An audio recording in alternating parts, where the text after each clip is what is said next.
Hello, everyone, and welcome to this week's episode of Hotline League. It is a wonderful episode tonight because we have somebody who is cutting through the old guard, destroying legacies and dynasties, and that man is Mark Zimmerman, just wrecking all the other casters on the LCS broadcast with I'm his telling casting. you turn those nameplates off the cast, everyone would say I'm the best caster, but those nameplates being on, I think that's just true. cling on.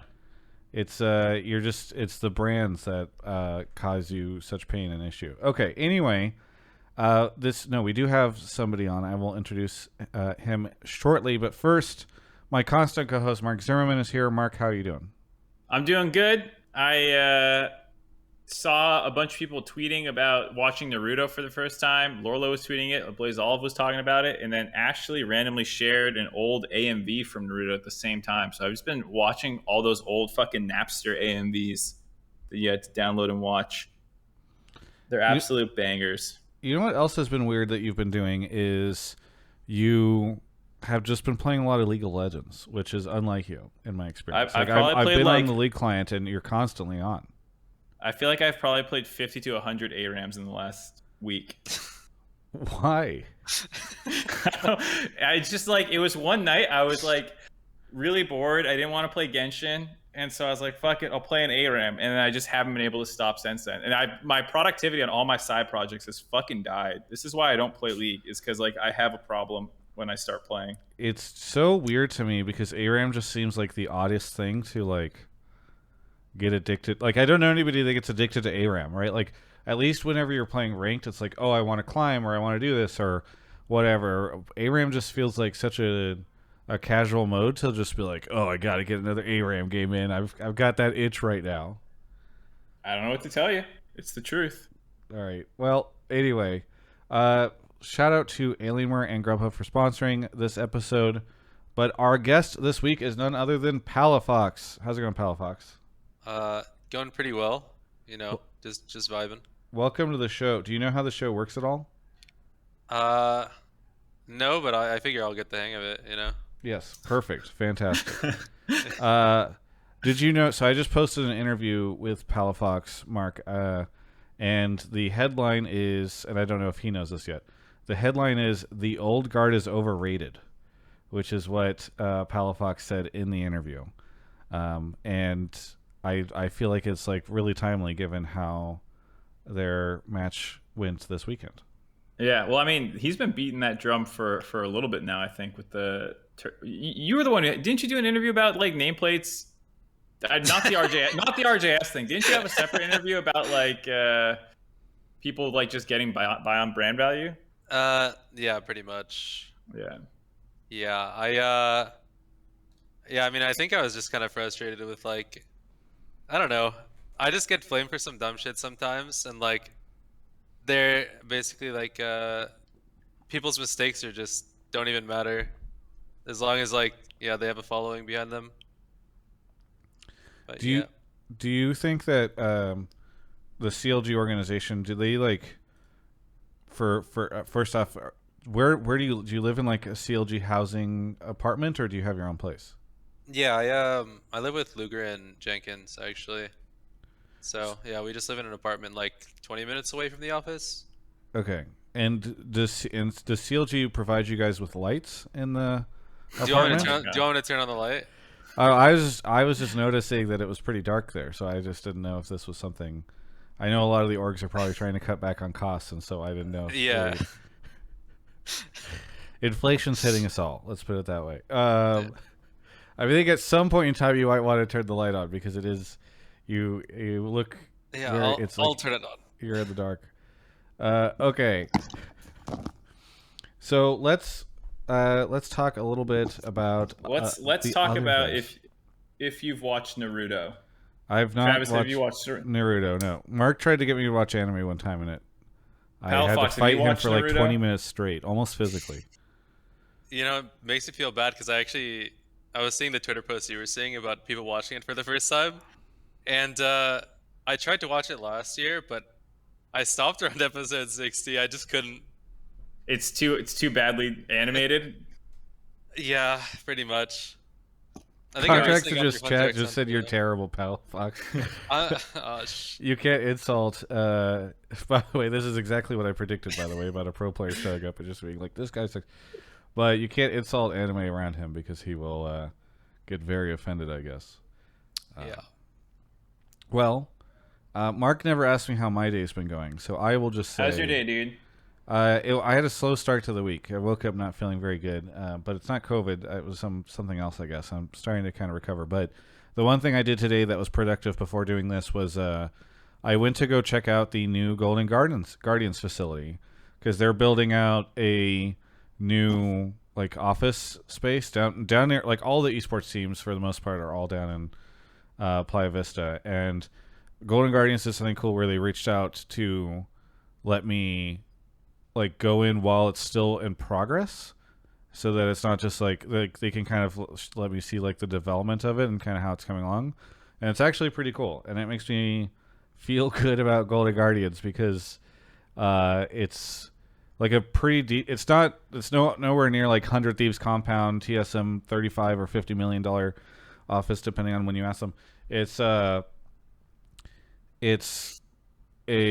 don't know, but it is still like a pretty impressive like custom thing that they're building out, and I'm like, okay, cool. It seems like the Golden Guardians are not going to be selling their spot anytime soon. So I don't know. It's pretty cool. I'm excited to see what it looks like whenever it's done. But that was a fun thing I did today. Travis. That's cool. Oh, sorry. I was gonna say funny story about GTS. When I was just joining them on Academy, they were rebuilding. Have you seen where their office is? Yeah, Their right current now. one? Yeah. So when they were building it, like I had to spend a split playing downstairs, and like I would call it a dungeon. Like there was no windows. It's just full concrete, all four walls. Like it was kind of What the funny. fuck? That sounds like office in their space. current office. No. It was like downstairs of their current office while it was being built. But yeah, for like 3 or 4 months, we're just in the dungeon, just grinding. Yeah. Travis, have you seen Office Space? Yes. There's like the fucking like the stapler guy. They just stuck him down in the basement. Yes. Yes. Exactly. Give him a can of rat spray and take care of any rodent problems. Listen, Academy players like they should be happy when they're in LA because a lot of teams won't even keep them there anymore. I don't know. Whatever. Anyway. All right, LCS this weekend. Yes. I don't know. It happened. It happened. There was a lot of upsets again. On Saturday, everything went pretty normal, right? It was really more Sunday that we saw some domestic stuff happen. Yeah. I'm trying to like relive the weekend. Yeah, Saturday was mostly pretty standard because I remember in the overnight prep meeting we didn't have to like really tweak too much, and then everything blew up. What was the biggest upset this weekend, you think, Mark? Probably IMT taking down TSM. Okay. Good, really? Good, safe answer. No, obviously it's CLG beating up Team Liquid. I don't even think it's that one for me. Really? I think 100 versus EG was pretty. Wait, 101, right? Yeah. I really don't think like 100 was playing like that well. In my mind, like that's the biggest upset actually.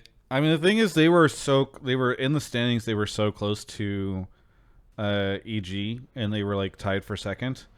And so I feel like it doesn't feel as crazy whenever they beat EG, even though I was surprised that they beat them, than it does whenever you guys take down TL. Like, cause yeah. Because Travis doesn't. When was the last time CLG beat Team Liquid? Actually, I get an interesting question. I don't think it was this year. So. Was it? It's such an interesting question. Maybe was it the week where like I'll check 2021. Team Liquid was inting when Peter was having. I mean, there was a 9th place split for them, so probably at least that one. Okay. Yeah. All right. Anyway, Thinkar says we did not beat TL this year. Yeah, I assume, but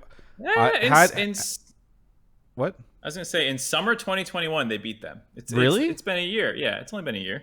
Okay. You would not have expected that. Anyway, so okay, that happened this weekend. What else has been happening recently, Mark Zimmerman? Well, there is the LCK stuff. I don't know if anyone cares about that though. I assume you do. I care about it, but I also don't know enough to like speak to it. So should I remove the caller that I already pulled about the LCK? No, we can talk about it. I meant today, but because I wasn't feeling well, I didn't get a chance to like catch up on all of it. But I am very fascinated. Should we just mention a cursory listing of what it is, since people that listen to this show might not know? I mean, we have a take about it, and we can probably respond to it. Yeah. Okay, so there's that. Oh, LEC gets the 4th world spot. Oh yeah. And we finally got world states. That happened. I really liked Parth's idea of having the 4th team from North America and the 4th team from Europe fight for it. Like, that would have been actually really cool. So I'm a little disappointed that didn't happen. Even if EU had won, I feel like that wouldn't. I'm sure logistics make it difficult, but I don't know. That would have been pretty hype. Yeah, and it's like I think, and Parth's sort of passive aggressive part in that tweet was like, so that at least we get to see one best of 5 between a NA and EU team at Worlds this year. So I don't know. Whatever. Yeah, looking like no double elimination yet again, despite a lot of people I feel like last year was one of the loudest years for wanting double elim that we had in a while, because there was 4 LCK teams that got through. Yeah, no, that's actually such a good point, because so last year they had Nas and John Needham, who are that's the president of esports, plus Nas, who is like head of league esports, and the media, including myself, at their like press conference just grilled them on, when are you making format changes? When are you making format changes? When are you making format changes? And they're like, oh, we've got like thoughts and plans around it, and we're going to figure it out, and blah, blah, blah, blah, blah. And then from what we could tell, they just quietly copy pasted the same format again. So I get, like, it'll be fascinating to see how that goes over, because I don't think people ever really think about this stuff until like the tournament starts. But yeah, I think that is fascinating to see, because I feel like they're just going to go. I wonder if they will do the same press conference that they did last year, or if they're going to like duck their head a little bit. Would be fascinating. Yeah, it'd be interesting. Okay, so what else do we got? So right now in the LCS, before we dive into colors, I just want to make a note of where we are standings wise. So it's EG first place, 100T second place, 1 game behind. TL and FlyQuest 1 game behind 100T, tied for 3rd.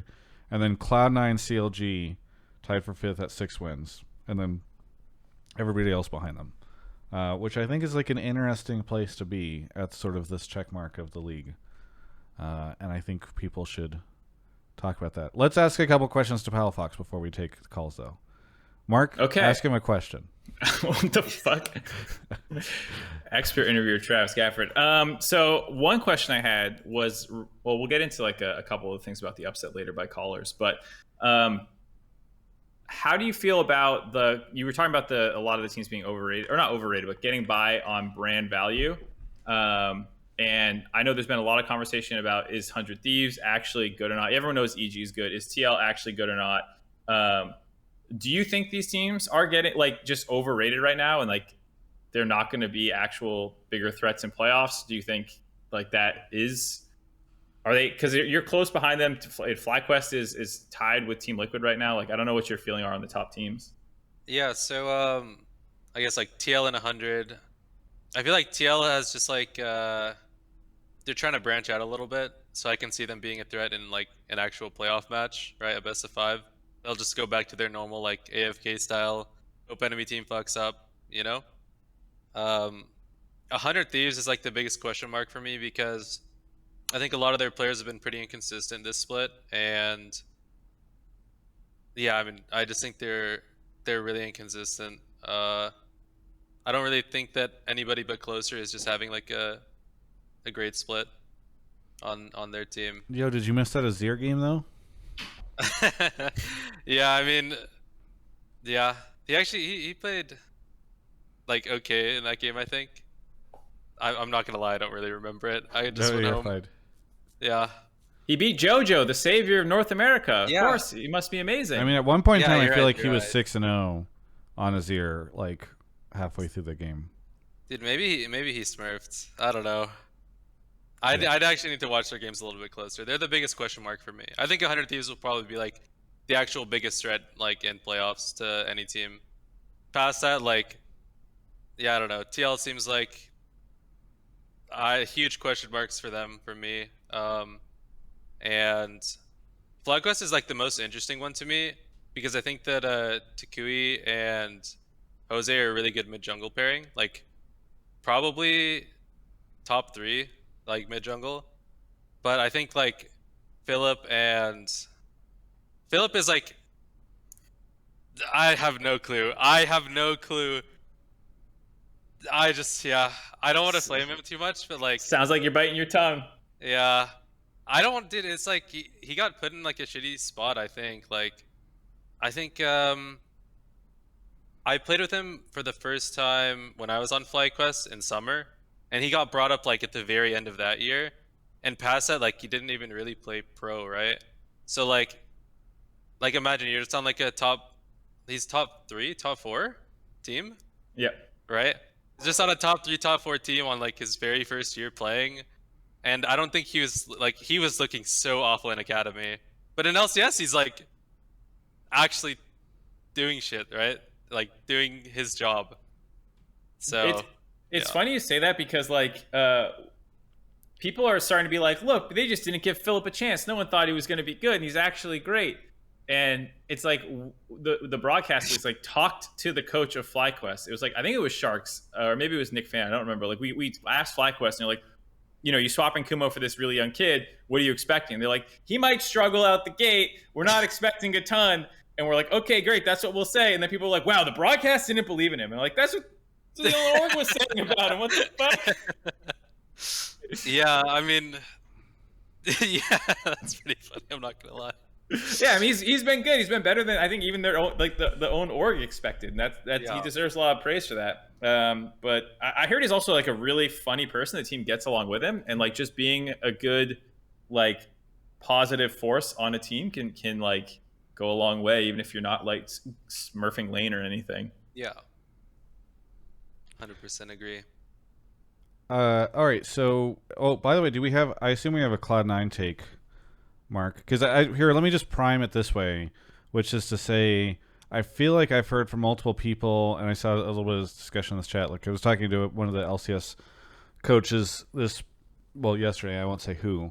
That was arguing that like if you're a Cloud9 fan, you should be panicking, because they're not looking that good, and like this, Jat, I guess somebody in Twitch chat. This is paraphrasing because I heard supposedly Jat was saying that this was like the worst 2-0 week ever for them.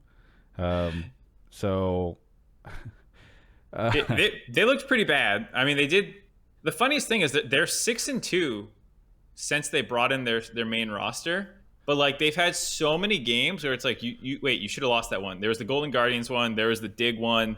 I think there was another one that they should have just like outright lost and they didn't. So like I don't think like you need to be panicking if you're a Cloud9 fan, but like there's some teams that look better than the record and some teams that look worse than the record. And I think funnily enough, C9 looks about right because they had the 0-3 at the start with like the sub bot lane. But yeah. I do think that they're a team that well, I feel like if you're a Cloud9 fan and you're in the middle of the pack, you should be panicking. Because they are running out of time, right, to like turn it on. Yeah, for sure. And I think like the teams above them or around them are not like pushovers like CLG and FlyQuest and whatnot. Like you're not guaranteed to just finish top 6 because you're C9. And then Naughty Beaver in chat says Travis' C9 take is pretty bad, low key. But this is not just my take. This is everybody. Okay, anyway. On the EG note, I just want to get us all in alignment that the reason they lost this weekend was because of Vulcan, exclusively, right? Oh, Vulcan's in the chat. Oh, good to see you, Vulcan. Sorry, I didn't get you there. That's Anyway, let's get into callers. Mark, do you want to explain how the show works for both Palafox and the callers? Sure. This is a live call-in show. Palafox. So you'll be talking to fans tonight. I don't know if you knew that's what you signed up for, but you did. Yeah, I mean, I went into the pleb call before I went in here, right? and I was trying to talk to people, but you know. Okay, so at least you're ready to talk to the unwashed masses. I was just spamming the Discord link in Twitch chat. Go ahead, join up. Like you heard Palafox saying, pleb calls is where you want to be. Please mute your microphone when you get in there, just so no one's like breathing. Parents aren't yelling at you. And then go in the pleb topics text channel. That's where you're going to put your take. Write that in. If we like your topic, we'll pull you from the pleb calls voice channel into the waiting room where you'll hang out until it's your turn to come on air. Then we'll have a nice conversation about whatever it is you're trying to talk about. Oh, Mark, did we? Well, I'm curious if we will get a caller about the CLG snub that I saw so many people talking about. Or do you want to just talk about it now? One of the callers I pulled was actually hyping Bwipo up on the broadcast, and I figured that was a good way to Trojan horse that conversation. Okay. Let's do it. All right, but we'll take that a little bit later. I'm trying to find. And if you are, first, also I want to mention, if you are a sub, first off, thank you for being a sub to the channel. I really appreciate it. But you also can link your Discord with your Twitch to get access to the subtopics channel, which we also pull from. So if you are a sub, make sure you put your take there. And it moves a little slower, so it's beneficial to have that there. It doesn't guarantee you getting on the show, but we actually have, I feel like, a lot of people in pleb calls and sub calls tonight compared to we do. We should have calls. It's just like some people aren't in the Some rooms. people have bad takes? No, they're fine takes, but it's like, where did this one go where I was like, oh, I like that take, and then they're not in the room. Like, we can't looking back pull at you last into, year, if you guys are not in a voice chat, we Here, cannot I'm gonna just steal it. force you into a voice chat on Discord.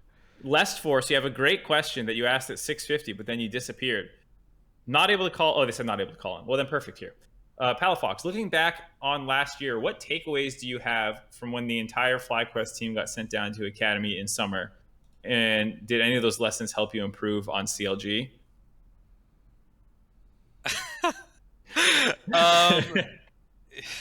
I mean, the thing I have to say about when I went to Academy, man, I mean, I kind of went to Academy by my own choice. And, I mean, this is not a very good thing for me to say probably, but like, I pretty much just didn't want to play with my coach at the time and said like, if he's going to be my coach, I don't want to be in LCS with him, you know, because he was just really mentally draining to play with. It's not anybody on FlyQuest now. He's been removed, but, yeah. And about going down to Academy, I just said to my coach, like, pick me these 5 champs, I'll blind them. We won like every game anyways, like, I don't know what to say.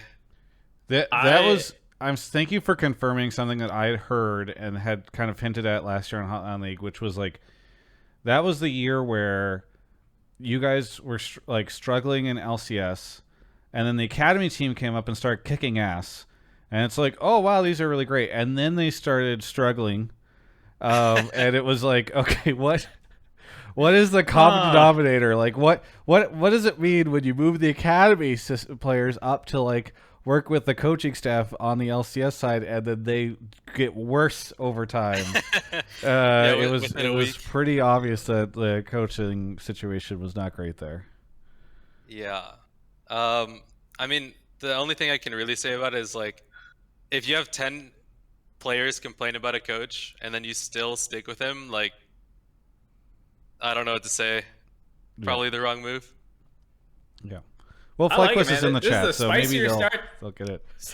Spicier start to Hotline League than we normally get. No, that's why part of the reason I was excited, because I interviewed Palafox yesterday, Mark, and he was already saying a lot of spicy stuff. Like, what was the spiciest thing from the interview? Well, he saying the old guard was overrated, but then I was also trying to call out. I mean, people should go watch it. It's a great interview, but he was saying that. What was it? You said, Palafox, that Bjergsen plays scared, and I was like, why would he be playing scared against you? Like, no offense, but like, I don't think Bjerg should be scared against you. And then you were immediately like, bro, this dude just missed CS like 4 times in a row or something mid lane or whatever. Like, it was. You can tell. Like, I mean, what I think I said was, as I was laning against him, within like 2 or 3 waves, he already missed like 6 CS. Like, yeah, I mean. Something else is on his mind during that game. Yeah. Yeah. And so then I was like, this you'll be a great guest for Hotline League. I got to get you on. I think also what's been fun is we've been doing a decent job lately on the show of getting, like, I'll say this really quickly while we're pulling folks. The last 2 weekends have made me very excited about the LCS. Like, I think the storylines are really interesting. I think there's a lot of really fun stuff happening. And it's been exciting to see what is transpiring, both with you guys and with EG, also kind of with FlyQuest. I just feel like there's something happening within the league right now that I am excited about, which is you do have a lot of, like, Palafox, people have been talking about you guys for years, but you haven't had much success, I feel like, until now. And like same thing with Dokla. And EG continues to stay on top, even with their loss this weekend, with these like newer guys, while you see TL struggle. And I'm by no means a TL hater. I actually would like to see them go to Worlds because I think that they're a bunch of really great names. But it is exciting to me to see a new group of names and even teams start to rise up and cast down some of the folks that are at the top, because I feel like that's kind of the competition that we need. And I feel like the league has been stagnant in many areas, both from a competitive standpoint and from a broadcast standpoint. Like this weekend, even on the broadcast side, I know we got a call about it, but having Bwipo come on, and they had Huni on previously, and like I do feel a renewed sense of excitement for the league because of so many of the things that I have been seeing over the past couple of weeks, including you guys really starting to push. And I don't want to overhype you guys because you're right there with Cloud9 right now, and we were just talking about how Cloud9 fans should be panicking. But I think you are putting up much more of a fight than people expect, and seeing you guys take, like a game off of TL and have a positive record, which is something CLG doesn't. It's exciting to see. So yeah. I don't know if this is gonna be added in, but like it's not. Okay. Oh, I was gonna say something about C9.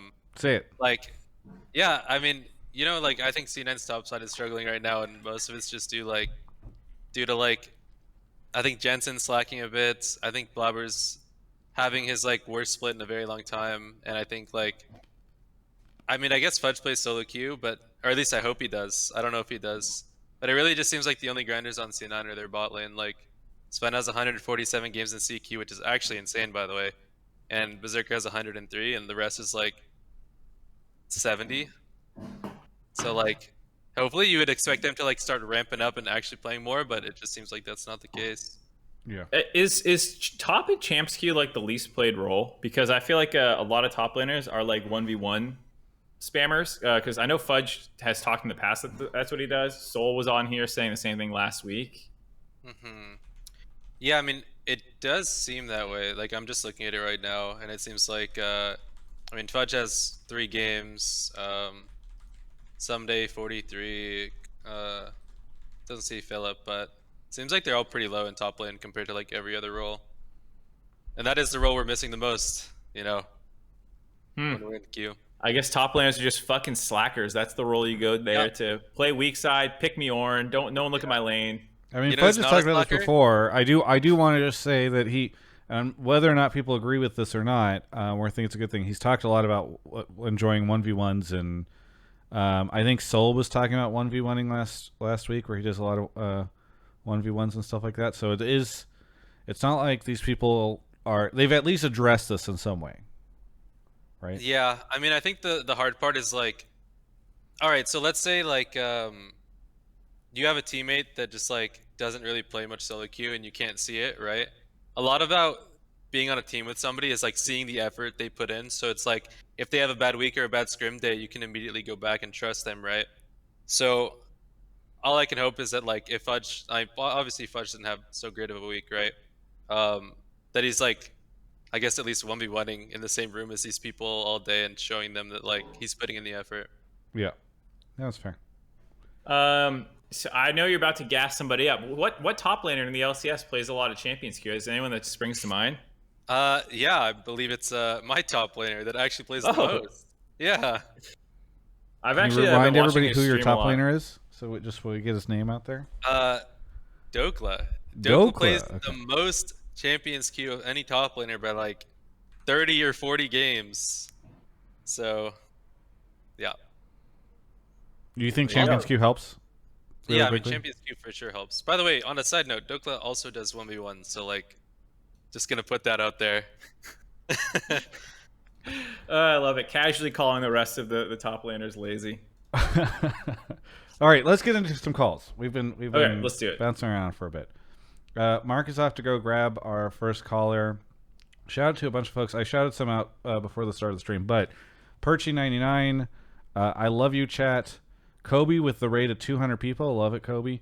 Little Indian man. I feel weird calling that out. Tom Shu, Flick Nickum, Croissant, Eugene, and John G365. Thanks, everybody. All right. Lazerfruit is here. Lazerfruit, where are you calling from? I'm calling from Ontario, Canada. Oh, Tarek, fuck. Hi. What is happening? I'm in his Twitch chat a lot. Oh, okay. All right, welcome. You're on this show often too, so it's funny. What do you want to talk about on the show tonight? So my take tonight is that Flyer CLG making worlds is much better for NA in the long run over TL, even if they don't perform well at worlds. Okay, go ahead and elaborate. So basically the last 4 or 5 years, TL has basically sent a team of 5 veterans, and I think every single year they've gone 3-3. Like, their performance at worlds has not improved. So like, even if we send, FlyQuest and FlyQuest goes 0-6, they have a lot of really young players that can learn from that experience and, bring that back and improve their play in the LCS. And we saw this a little bit with Clutch in 2019 when Vulcan went to Worlds and came back, and now he's one of our best supports in NA. So Worth noting, Damonte also went to that Worlds. Yes, that is true. Yes. Can I maybe add on to this actually? Yeah. Yeah. So I think in terms of maybe copium, for viewers, if you see a group of 5 veterans going over there, going 3-3 and not doing shit, and having like a really boring play style, it's a lot. If they're like FlyQuest goes and they end up going 3-3, you probably have a lot more hope going into the next year, that these people are actually going to improve and actually going to be able to make it further. Probably. Another bullet point. Great point. Okay. I will hop in. Yeah, here we just need one more year of BJERG and Bwipo and Core. They're on the way up. Yeah. They're trending up in their careers for sure. No, here's the thing. I will disagree with this because Worlds is in North America this year. So I think it would be very disappointing if, look, in my opinion, Team Liquid is the team with the biggest names on it.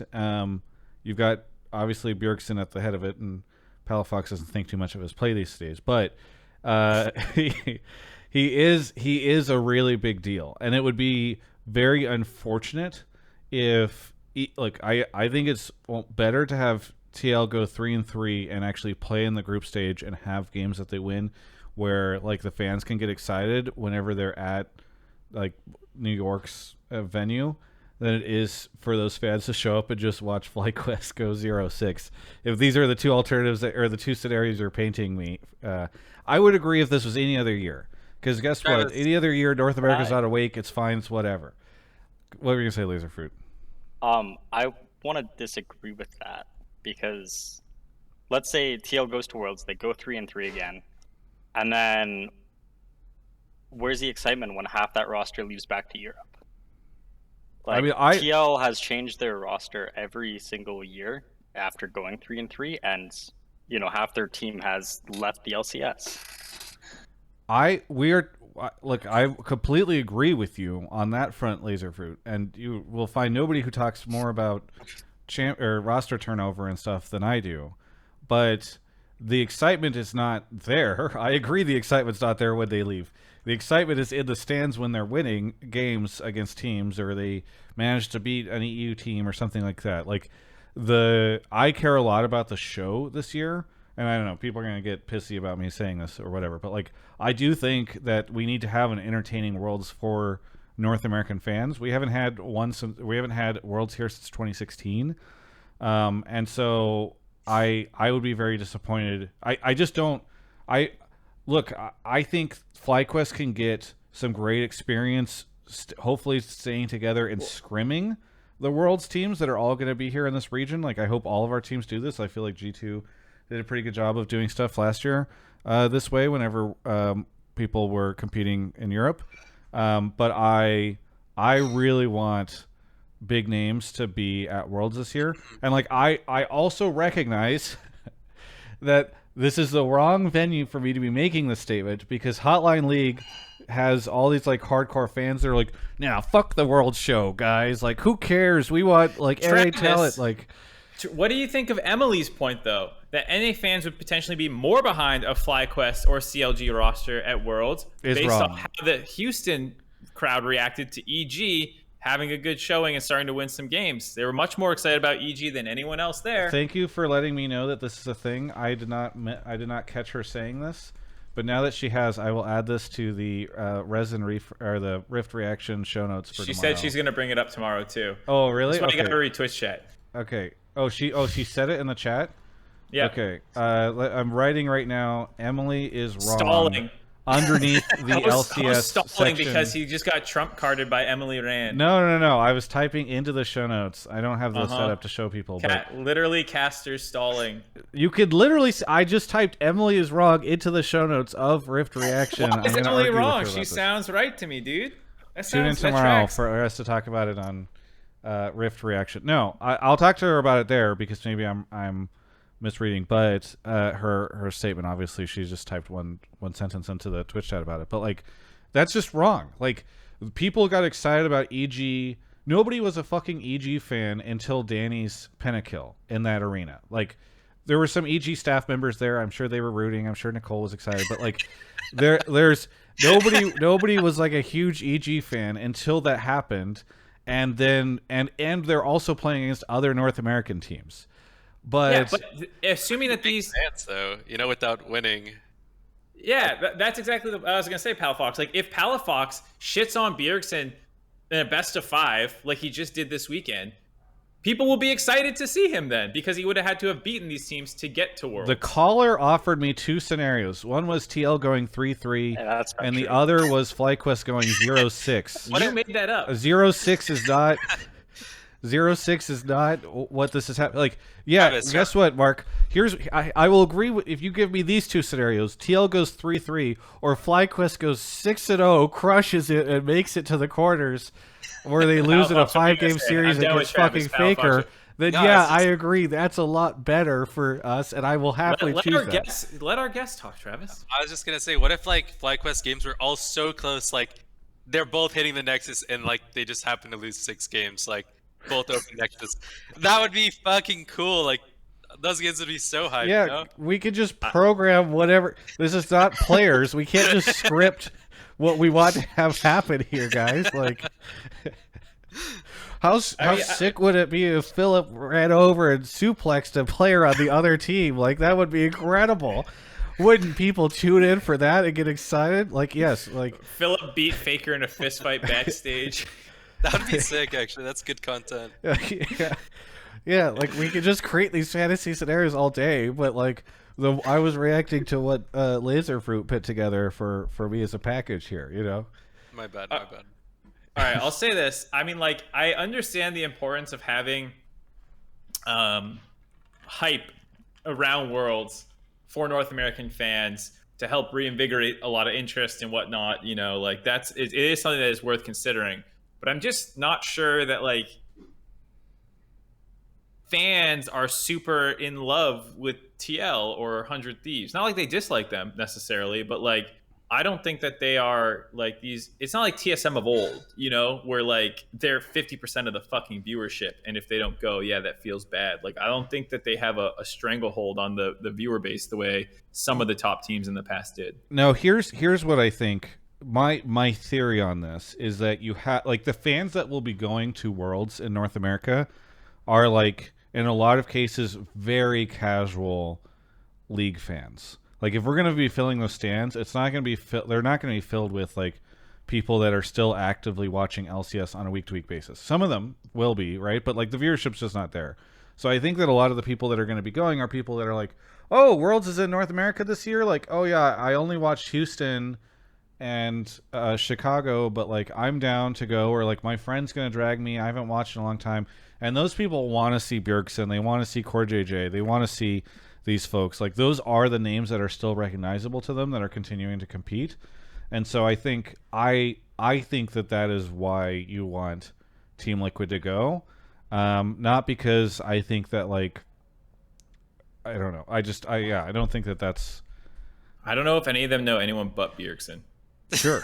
Exactly. So, I mean, even then, if that's the case, that's my point. I mean, I think a lot will know Core because he's been around and people watched... Like, some of our highest viewership was, I think, in Core's first year, if I recall. So in 2015? No, sorry. Core's first year back. Very well done, Mark. Viewership was 2015. That's a good point. It's a good point. Shit, League has been dying for that long. Just a very slow death. Yeah. So, yeah, see, this is the frustrating thing. It's like Massives in the chat says, "New stories, Travis, not the same old, same old." Yes. That is literally what I was just talking about.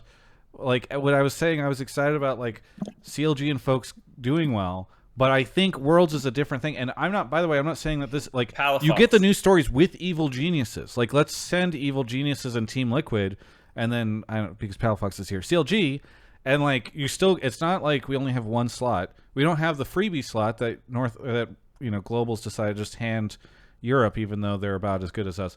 But we do have these 3 slots, and I feel like one of them going to, like, the most prolific team plus names or whatever is the good Palafox. Let's say Travis is right. If he's you guys right, we agree he's wrong. But in a world where Travis is right, would you int in playoffs to save League of Legends in North America so that Bjergsen can go to Worlds? Will you throw against him? Like how? Like, what do you mean by save? You know, like extra like viewership viewers, doubles. you know? Viewership doubles next split if you let TL go. No, fuck. You'd still be tragic. I'm sorry. It's also annoying that Twitch chat is all just acting like it's team. You can either have Team Liquid or you could have new teams. I'm like, guys, like, it's not how that works. Like, you could have Team Liquid and send 2 new names from elsewhere. Also, technically speaking, 100 Thieves is still a relatively new brand or name in the space. I don't know. Send them. What, Laserfruit? You were saying something, I feel like? I mean, I do have a counterpoint that I'm going to steal from Twitch chat about the big names. Fly has Afromu, who has been around forever. So I feel like a lot of old fans would recognize him. I do not think Afromu is currently a big name in the same way Bjergsen is a big name. Guys, Bjergsen got 1.3 million Twitter followers. Alpha's 300K. They're not the same, I just meant in that, like, a name that older fans would remember. Yeah, I love Afro. They might remember him. Bjergsen is the player that's going to bring them out more than Afro. Like, this shit drives... I still these kind of remember arguments, contracts at Worlds on Ezreal. These kind of arguments drive me so fucking crazy because I'm just like, I feel like Twitch chat gets to this place where they just start arguing for the sake of arguing. Like, I'm like, guys, are you really fucking trying to tell me that you don't think that, like, Team Liquid with Bjergsen leading them is going to bring out more lapsed League of Legends esports fans than, like, Afrobu or fucking FlyQuest or something? It's such a dishonest, intellectually dishonest argument. You know what I mean? I'm like, why am I having this conversation? What if my perspective is that it doesn't matter which one? Then you won the argument. Matcha Drinker says no TL is boring to watch. If you are a lapsed fan, you don't care. Like, I'm not asking about how you personally feel, person in Hotline League Twitch chat. You are not representative of the seats that people are trying to sell to a broader audience of lapsed League of Legends esports I don't know fans. if 32-year-old dude with a kid is representative either now, lapsed LCS fan. This is the funniest fucking thing to me, by the way. Everybody tries to act as though, like, oh, no one will ever watch esports if they're 32 years old and have a kid. I'm like, what the fuck do you think is like the main demo of traditional sports? Like this is like a new emergent argument for like League of Legends viewership lapsing. Is like, well, some of these people are hitting the ancient age of 32 and they're unable to ever have Twitch chat on because they have a child. And I'm just like, what is happening? Like, how is this an argument that like people, once you hit 32 and you have a kid, you just completely stop consuming any kind of entertainment content? Like, it's so fucking weird. It's such an odd argument. Don't we want new fans, the Zoomers? Yes, and I don't think sending Team Liquid means, well, guys, we're fucked on the new fans. Zoomers are not going to come out because they're going to see BJERG since the ripe old age of like 26 or 27. I forget how old he is, and then they're just not going to show up. All right, I'm done with this stupid argument. Lazerfruit, thank you so much for calling in. I feel like at this point in time, people are just trying to tell me. Thanks for calling in, Lazerfruit. Anything you want to shout out before you take a quick break? Sure, I'll shout out Alienware, Grubhub, and my favorite Fable streamer, Palafox. Fantastic. Thank you. Wait, you stream Fable? Well, the Champions queues are like an hour long, so I'm playing Fable longer than I'm actually playing League, you know? Yeah. It's so funny that you've chosen Fable, though, yeah, of all Fable's games. It's just random. Have a good night, guys. Have a good night. Thank you. All right, we're going to take a quick break to talk about Alienware. Shout out to Alienware for sponsoring the show. We love Alienware. Please go purchase an Alienware computer right now. I know you're listening to this. Just go purchase an Alienware computer. I'm done beating around the bush. I've done it for 4 years. Just please go take out your credit card. But before you do, go to alienware.com/Travis because that is how we get recognition for you doing this. And now more than ever, I need your support to, not that anything's in a dire situation, but that we've set up, I've referenced this in some... What's that? You should have said it's a dire situation. Yeah.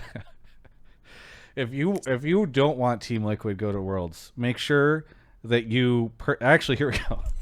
If you are like, don't send Team Liquid to Worlds, please go purchase your Alienware computer through my link.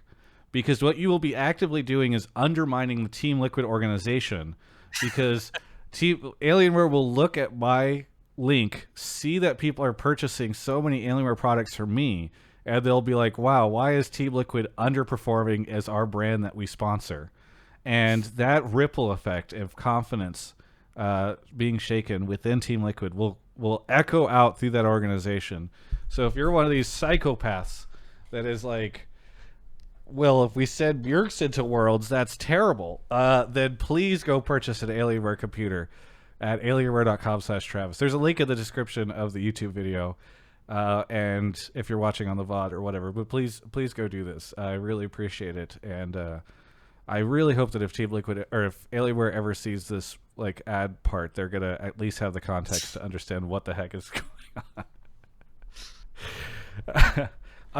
Kelsey says, under my deal by directly supporting one of their sponsors. No, and this, if they use the link, Kelsey, they will be directly supporting one of my sponsors, and they will be shaming Team Liquid in the process. That's the thing.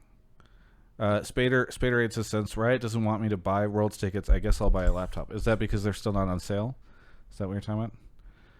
Vulcan in the Twitch chat says, all right, whatever it takes. Fantastic. All right. Are you still in an ad read? Or no, I was just... Okay, I pulled someone. Shout out to Alienware. About 30 seconds. Jubs is here. Jubs, where are you calling from? I'm calling from St. George, Utah. St. George, Utah. I just recently bought... I need to book my tickets, but I just recently bought tickets to go to a event that's happening in Utah in November that I'm looking forward to. Oh, for real. Very nice. Very nice. Yes, it's happening in Salt Lake. It's a fantasy book convention. Anyway, what do you want to talk about on the show?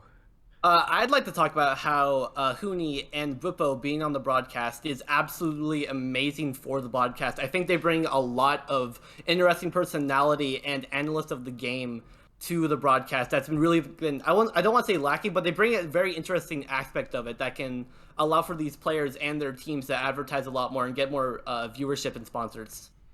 I think I agree. Well, first off, it's so nice of you to extend this all the way out to like it helps them get sponsors. But secondly, if your take is, and this is what I'm interpreting it as, getting these actually interesting people on the broadcast instead of the people that are normally on the broadcast, that it's actually really good for the broadcast. I agree. It is nice to finally have a little bit of personality on the show. I mean, I agree. Otherwise, we would have been interviewing one of the CLG players. That would have been resident sleeper. So, like you said, get an interesting personality like yes, Bwipo. yes. Well, I mean, we could talk about CLG players. We wouldn't. We could talk about shit. Let's save like the Bwipo CLG interview thing for a second. But so the take is Huni and Bwipo good. Get more personalities on the broadcast. Good. Yeah, I mean, pretty much. I can't disagree with this. But Mark, this is a broadcast thing, so why don't you take the lead? I mean, it's like not necessarily a take and like a hot take thing. I just wanted to get a little bit of the praise before we transitioned into the other conversation, because I think everyone agrees it's something that the broadcasts have been lacking a little bit. To Jubs' point, that like especially during the COVID years, like there was just not much player interaction on the broadcast in terms of getting them in front of the audience, and that's been a very big focus of, I would say, this year as a whole. But like just looking for more opportunities, and I hope we continue doing it because I think most of the segments go pretty well. There's obviously some hiccups sometimes, but overall I think it's good and something that we need to do more of, especially with newer players coming in, and it feels like a bit more, not necessarily turnover, but like also like just newer faces coming in. ThinkCard in the chat says maybe remove all casters and just have 3 players cast the games too, and I couldn't agree more. I think that, and then the analyst desk. Remove the people that are on the analyst desk and just have and actually let them do it on their own streams as well. Yeah. Just let all the players do the analyst deck. Like as soon as they win the game, they're just the ones talking about, "Oh guys, did you check out that sick play we made at 28 minutes? That was the best." Go ahead. But no, like this is kind of the entire thing I was going to talk about, because I think, we've been hearing a lot of complaints about, oh, there's no personality in these players anymore. That's why I'm not following the LCS. I think this is just a really good opportunity to actually get players' personalities, out there, so that, the LCS can get more viewership. Because we're hearing this all the time, right? All these complaints about, oh, the LCS is dying. Is this not like the perfect opportunity to try and, get people back into the LCS? So I agree with this a little bit in that there's a weird kind of conundrum. I was talking to Mark last week, and Conundrum. Yes, conundrum. Oh, I'm sorry. Are you not familiar? Anyway, I was talking to Mark last week, and one of the things I was lamenting is I did a bunch of interviews that I thought were really good, and I was like, nobody is going to watch these in comparison to what I used to do. And these are not, and that's because these are, I don't want to say like newer names, because some of them have been around for a while, but like people used to slam click on like a Double Lift interview or a Bjergsen interview or folks like that. I really want Vulcan to become one of the most popular players in the league.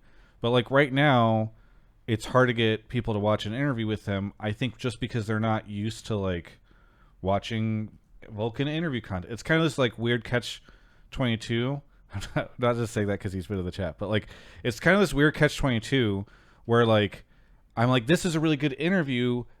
This should make people care about the player, but if they don't care about the player yet in the first place, you can't get them to watch the interview, but then it kind of perpetuates itself. And so I think one of the things I really have liked about the Huni and Bwipo stuff, and not to say that these two players are like necessarily players that still need their brands to be built up, but it is like if they continue to do this, like I'd love to have Vulcan on the broadcast at one point in time in the future. I feel like that could be really cool. Have him cast or have him on the analyst desk or something. I think if the broadcast continues to do this, they control the biggest gateway for the league fans, right? It's like the number one asset in terms of getting people to care about players, because it's the giant portal that everybody consumes the LCS through. And so I really like this. I thought, like, I tweeted out immediately when I saw they had Bwipo doing the Fudge interview that it was like, it's very smart and creative. Like, it is maybe I shouldn't say creative because it's not like too insane to be like, hey, we'll have the player do the interview instead of I don't want to like overhype it too much, but like it is something that LCS would just not, like the broadcast would not have done, because for a while I think the broadcast was really locked in on what is the formula that we use to produce the league every week, and they wouldn't really break outside of that. And I feel like they are starting to really like challenge themselves on a week-to-week basis, and I've been very excited by it.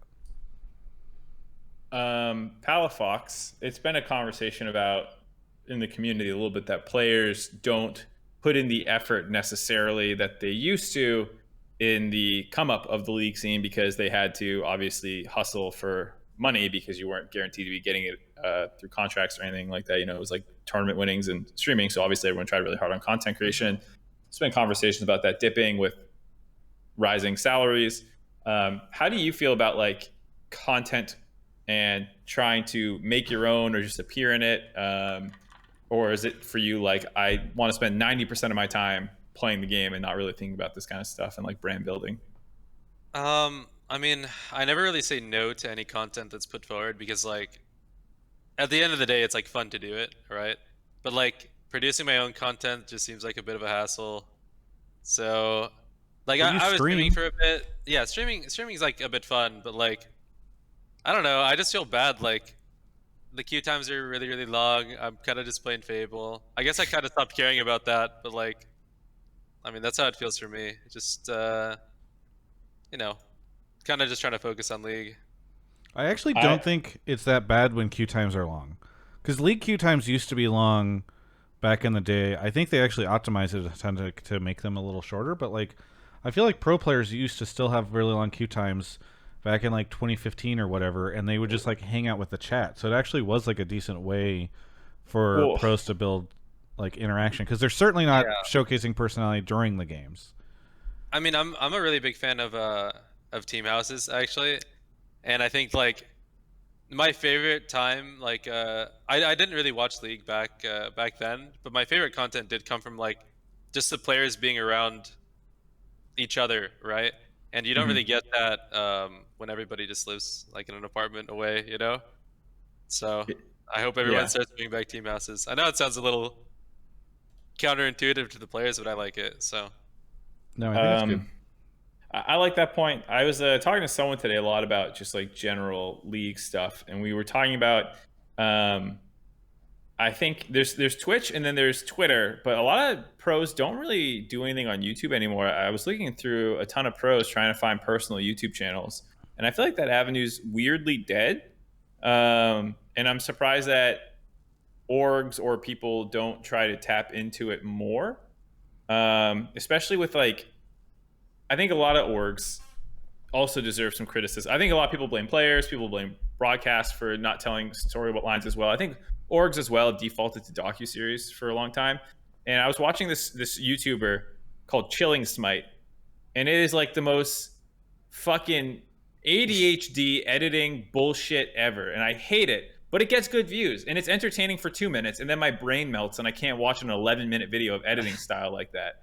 But he is clearly someone who knows how to get people to watch him right now in whatever the current modern League viewer is. And I feel like somewhere along the way, our ecosystem as a whole has become bad at targeting the broader League audience, and we only know how to target people who already are interested in the LCS.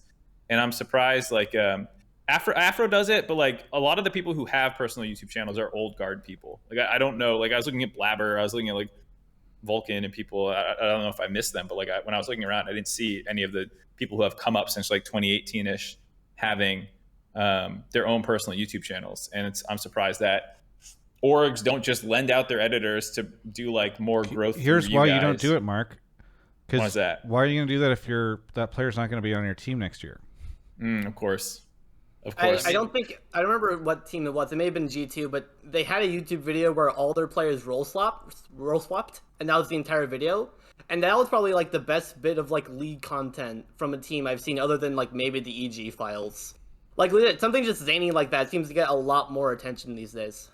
Yeah, I think, but also just like actual League content from your team about League of Legends, the game that apparently has a very strong player base still in North America. I think that is what I'm talking about more, is figuring out how to target people who currently don't watch LCS but would enjoy your video regardless of not knowing who the fuck some of these people are. And you're right, Travis. Why invest in a single editor who just has to rip stream VODs when you can hire a whole content team and buy a bunch of fucking 18,000K cameras to follow you around 24 hours a day? That sounds much more cost effective. Well, because no, it's about where the, like, I'm not trying to justify this, but you're talking, correct me if I'm wrong, maybe I misunderstand you. I thought you were saying help the players build out their personal YouTube channels. I'm saying both. You should target your own YouTube channel to target actual league viewers and stuff like that, as well as like encourage your players to stream, and or not just stream, but like actually build personal channels beyond Twitter and Twitch. I mean, you say that, but like, hang on, let me see. Pro players they saw recently, like Golden Guardians is creating videos that are like literally champion guides, and nobody's watching them. How to play Ryze, how to play Fiora, how to play Thresh and Bard or whatever. Like that is a situation where you have players that are actively making league content, and it is not performing any better, quite frankly, than a lot of their other content, which is like but it's more not personality focused. If you go look at other like I think YouTube... I think you're actually like kind of on the right track, Mark, because like, how dare you? I think that the content that people are making, like the champion guides and stuff, isn't what people actually want to watch, right? Like that's just generated only towards the people that are going to play that champion that also like your team, right? So like that's a super niche audience to hit, as an example. But if you just make like just a random funny video, not about like anything, but like the actual game and playing it, you know, and the players, that'll probably do a little bit better. Yeah, I think you went exactly where I was going to go, where it's like you're not trying to do educational content. You like just go have some fun. And like there's a lot of YouTubers who are like not gods at the game, but they have a comedic mind behind like the editing and how they're scripting things and whatnot. And I think that's more what I mean. There's definitely a lot of YouTube channels out there that are like one trick centric, where it's just the one guy who's really good at the champion, and they get like 5K views at most. But then you have someone like I Keep It Taco, who's, you know, the Gen 1 trick, who gets a ton of views and like a 2K stream, because he's been able to hit both the champ guide and personality market. So I definitely agree with you on that. I think I think that content has a chance to succeed, especially if it is on a player's channel and you are building around the individual player. I think back to the original point I was making, which is like the turnover on these teams is so high that going and building somebody else's, like a player's YouTube channel, is likely just creating an asset for another team, and then that team might not want to invest the money into maintaining that YouTube channel later on. And so I think that's like part of the challenge, is like it becomes a lot bigger whenever you have all these teams flipping players so frequently. I mean, I think there's a reason not to do it, but I'd also look at what their current content is and look at their own numbers and be like, yeah, that's really working. You know, like, for the resources they're investing already. I think FlyQuest is an org that does a good job of basically creating content that does well, given the brand size of some of their players. Guess That Ability is basically ripping off LEC Pop Quiz. Pop Quiz is quite good as well. Anyways, I've derailed the conversation enough. Back to broadcast getting players on. Okay, so I was just trying to alleviate Palafox. some of the blame to players. Palafox, speaking of blame to players, how pissed were you whenever you guys won that game against TL and then Bwipo walks out to get an interview? I mean, I as we were walking off stage, I was like, wow, I'm surprised no one got an interview. That's a bit weird. But I wasn't like that pissed. Like, I don't even really like doing interviews even when I play well, you know? That one I was kind of feeling like I would, though. So you're ready to talk some shit after that game. Yeah. I was. Okay, so admittedly, I missed the interview with Bwipo. I later saw the one where he interviewed Fudge, but I did not see the one where he got interviewed. So I found out about this later on when I was looking in the Reddit threads. But I assume, Mark, that what happened was they're like, it's Bwipo day at the LCS, so we'll do an interview with Bwipo after his game, and we've got it on the thing, and like that's like one thing, and then it's like, oh, and we'll also have him interview somebody else, and he'll do a cast, and this will be like a fun like Bwipo day, without necessarily having the ability to like flex or adjust to a maybe an upset where CLG ends up beating Team Liquid. Nah, CLG had that game in the bag. What do you mean? Wasn't an upset. Yeah, we should have predicted it. We knew we were getting loser Bwipo on when we requested him, actually. You knew you were getting Palafaker when you loaded in.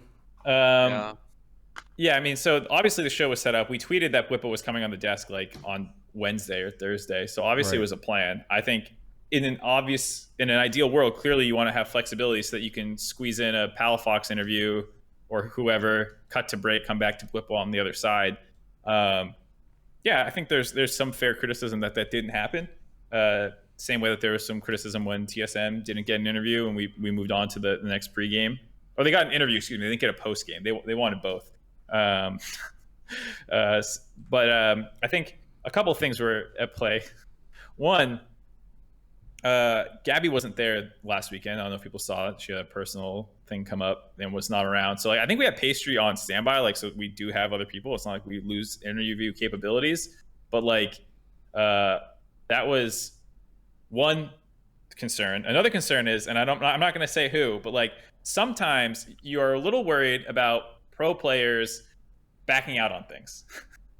On Saturday, there was something that we were trying to shoot, and something went a little long. Admittedly, not really that long. And a producer who is normally off on the weekend showed up on Saturday to shoot this thing, and it didn't happen because the pro player was like, "This is taking too long. I'm out of here." I think there's always a little bit of a concern on the broadcast that when you ask a pro player to do something, you're a little scared about throwing a wrench in the gears, and you just don't know if the pro's not going to want to do it. Wait, so in this situation, you were worried? Sorry, I'm trying to understand what the concern is. My point is, when you have a pro player who's committed to something, there's sometimes a desire to just stick with the simple. Vulcan in the chat says, it was me.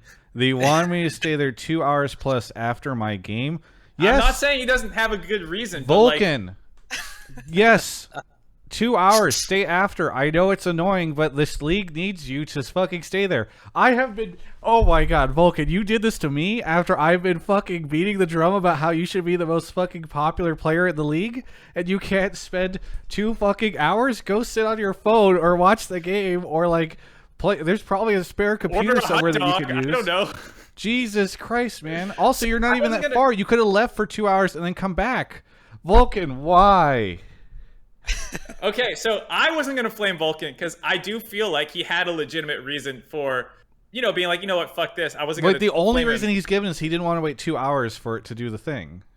There were a lot of pauses that day. It was like running a little late, but it was probably about 15 to 20 minutes total delay because there was like all the bugs getting into games, and then he had features beforehand. So he was doing something else and he was going to leave that and then go do the next thing. But then there was going to be, like he's saying, there's delays. So like I can understand that someone getting aggravated given that's on a Saturday. They have shit to do probably. They have a Sunday game. So I'm less agitated at Vulcan than Travis's. My point with all of this was just that like when you have a pro player like locked in to do shit, I think there is sometimes a desire to just keep it simple, stick to the plan. That's it. That's all I'm saying. Because I just want to say, if you are a Riot producer watching this, fuck Vulcan. All right, I've said before that he is a good person to build around and build popularity. I'm now pivoting to Palafox. Palafox is the future of the league.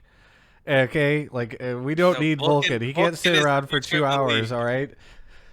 I like Vulcan's energy. Just walk out. I like that. Oh my god. This pivoted far away from where I thought this conversation would go. Vulcan, I hope you're not mad at me because I was at no intention of outing you. I was just saying that sometimes shit hits the fan, plans don't come together. Wait, was it Ilias? I'm not trying to spill laundry about who did what or not. Somebody in the Twitch chat, I think, spilled the laundry. I'm not commenting on anything. I'm not getting this in trouble. This man goes from making players to getting stood up by to getting big timed by Vulcan. All right, I take back everything I've ever said about the broadcast, guys. It's the fucking players that suck. They're killing the league. No. I'm not trying to get anyone in trouble. I'm just trying to say that, like, the realities of broadcasting is, like, sometimes in theory things are flexible, but sometimes you just stick to the plan. And I apologize to CLG. They didn't get their moment in the sun after a big upset. I understand that feels bad for players. But, you know, there was a lot of investment put into the Bwipo thing, and it was like, let's just get him on. Vulcan says, LeBron wouldn't wait. I'm LeBron. My brother in Christ, you're playing in North America. You're not even anywhere near LeBron status. I want Vulcan to start a podcast like Draymond Green, so he can end after winning a game and go home and record a podcast about it, or do it from the studio. Honestly, not a bad idea. I'll get you a setup, Vulcan, at the studio if you want to record a podcast immediately after your game. All right. Wait, Mark, random question. But have you heard the have you heard the phrase hot dog? When somebody says something is hot dog? No, what's that? Okay, thank God. Hot dog, bro. That's okay. Palafox said this in an interview with me yesterday where he was like, "Oh yeah, Team Liquid's draft was kind of hot dog," and I was like, "What does this mean?" And there's the emphasis. We're missing the emphasis, but yeah. I was gonna say the way Palafox said it immediately made sense to me. The way you're saying it doesn't make sense. Right, but I've never. But have you heard the? I'm not talking about the emphasis. I'm talking about if you've heard it. If you saw it in text, would you understand? There's a lot of shit that people say that I don't like, but you context clues it. That was hot dog. You know, like that's like I don't know. I feel like pretty easy to understand. It's just a mix between hot shit and dog water. And dog water, yeah. It's hot dog. It's the hottest kind of dog there is, and that means it's awful. Yeah, exactly. See, dude, this guy knows. Jubs knows. Okay, Jubs, it's time to get you out of here because Palafox is getting too excited about you. Anything you want to shout out before we go on to our next caller? Yes, two things. First of all, shout out to Alienware. I've had an Alienware PC since middle school. It's been great. I love it. Are you still using it? Yeah. Jubs, yeah, I don't want to ask your age, but we might need to start putting an age requirement on this because if you're still I'm 19, damn it. Okay. It's a long time to have that computer, which is awesome. I'm happy to hear how sick it's been performing. Anyway, sorry, continue. Also, shout out to a good friend of mine, That's a Toad. You can find him on YouTube at That's a Toad, as in, that's a Toad over there. He's a master of Zanivia One Trick in NA. He makes great YouTube content, and y'all should go check him out. He's a boosted bonobo, and I love him. Okay, Jubs, before you leave, now that we've had the realization that you're a Zoomer, how did you get into watching League, and how do we get more of your friends to watch the LCS? What do you think of the LCS? Okay, so I started playing League in September 2020. It was my quarantine game, and I watched Worlds and just instantly fell in love with it, personally. I think the issue with the LCS, or like I guess trying to appeal with Zoomers, is that Zoomers just kind of find a lot of things cringe anyway, and the types of people who play League are also not the types of people that use a lot of the trendy apps like TikTok and Snapchat and whatnot. They're more nerdy people. It's just a really hard issue of trying to figure out what us kids will not find cringe, because honestly, we say that about like 90% of things. Do you think the LCS broadcast is cringe? I like it a lot personally, but I know a lot of people who don't. Like, I watched MSI with a bunch of friends, and they all were yelling at me to turn off the commentators because they thought they were all awful. Which is pretty sad, personally. I actually have something to say a little bit about that, which is I really only like Kobe and Captain Flowers. I think the other ones I can do There's literally a caster on the show with you right now that you're flaming. Who? Mark Cass. I know. I'm just like... I thought do you cast or don't you do analyst estimates? I've been doing more casting recently, but you're forgetting. I didn't actually cast a CLG game in a hot minute. He usually casts at least one game a weekend, right, Mark? Yeah, around that depends. I did the TriCast. Did you not hear the TriCast about the bag of gas, Palafox? This was the best content. And are you Canadian? No. Oh, that was a great cast. It was great. I didn't hear about it. What happened? Okay, so you didn't think it was cringe, Jubs. No. Wait, Palafox, how honest were you being about that, though? Oh, yeah. I mean, I only, like, really I would only, like... Okay, I watch pods, right? Of course. I only keep on the casters if, like, Kobe and Captain Flowers are casting. The rest, what if it's Kobe and a different person, or Captain Flowers and a different person? I would keep it on for Kobe and a different person, but not Captain Flowers and a different person. Okay. Yeah. Interesting. It was a good. I think this is just a hard flame of freaking Azil right now. Doug Yeah, Duo I and mean, I Shambles. don't really like Freak as a caster. I'm not gonna lie, but that's just me. Not my favorite. Jubs, any suggestions? The last question. Any suggestions to get the Zoomer crowd? I think it's just, I don't know. Like, I've talked with friends about this before. I've gone into like deep conversations. It mostly just feels like it also doesn't help that League is kind of an older game now, so we're not getting as much of a younger audience. And the people who are playing it, again, they're not exactly the people who use a lot of the really trendy stuff like TikTok and whatnot. So it's just kind of this hard issue where LCS is trying to catch up with the times, but it's always just a little awkward because people will see what they're doing and say, "Oh, these Zoomers don't know what they're talking about," or these Boomers rather. It's just weird. All right, Palafox, do you want to? I'm sorry, I don't have any more constructive criticism because I've been trying to figure that out myself. No, it's good. It's good to know. Thank you. All right, thank you so much, Jubs, for the call, and we'll catch you next time. Of course. You want to hear my minor?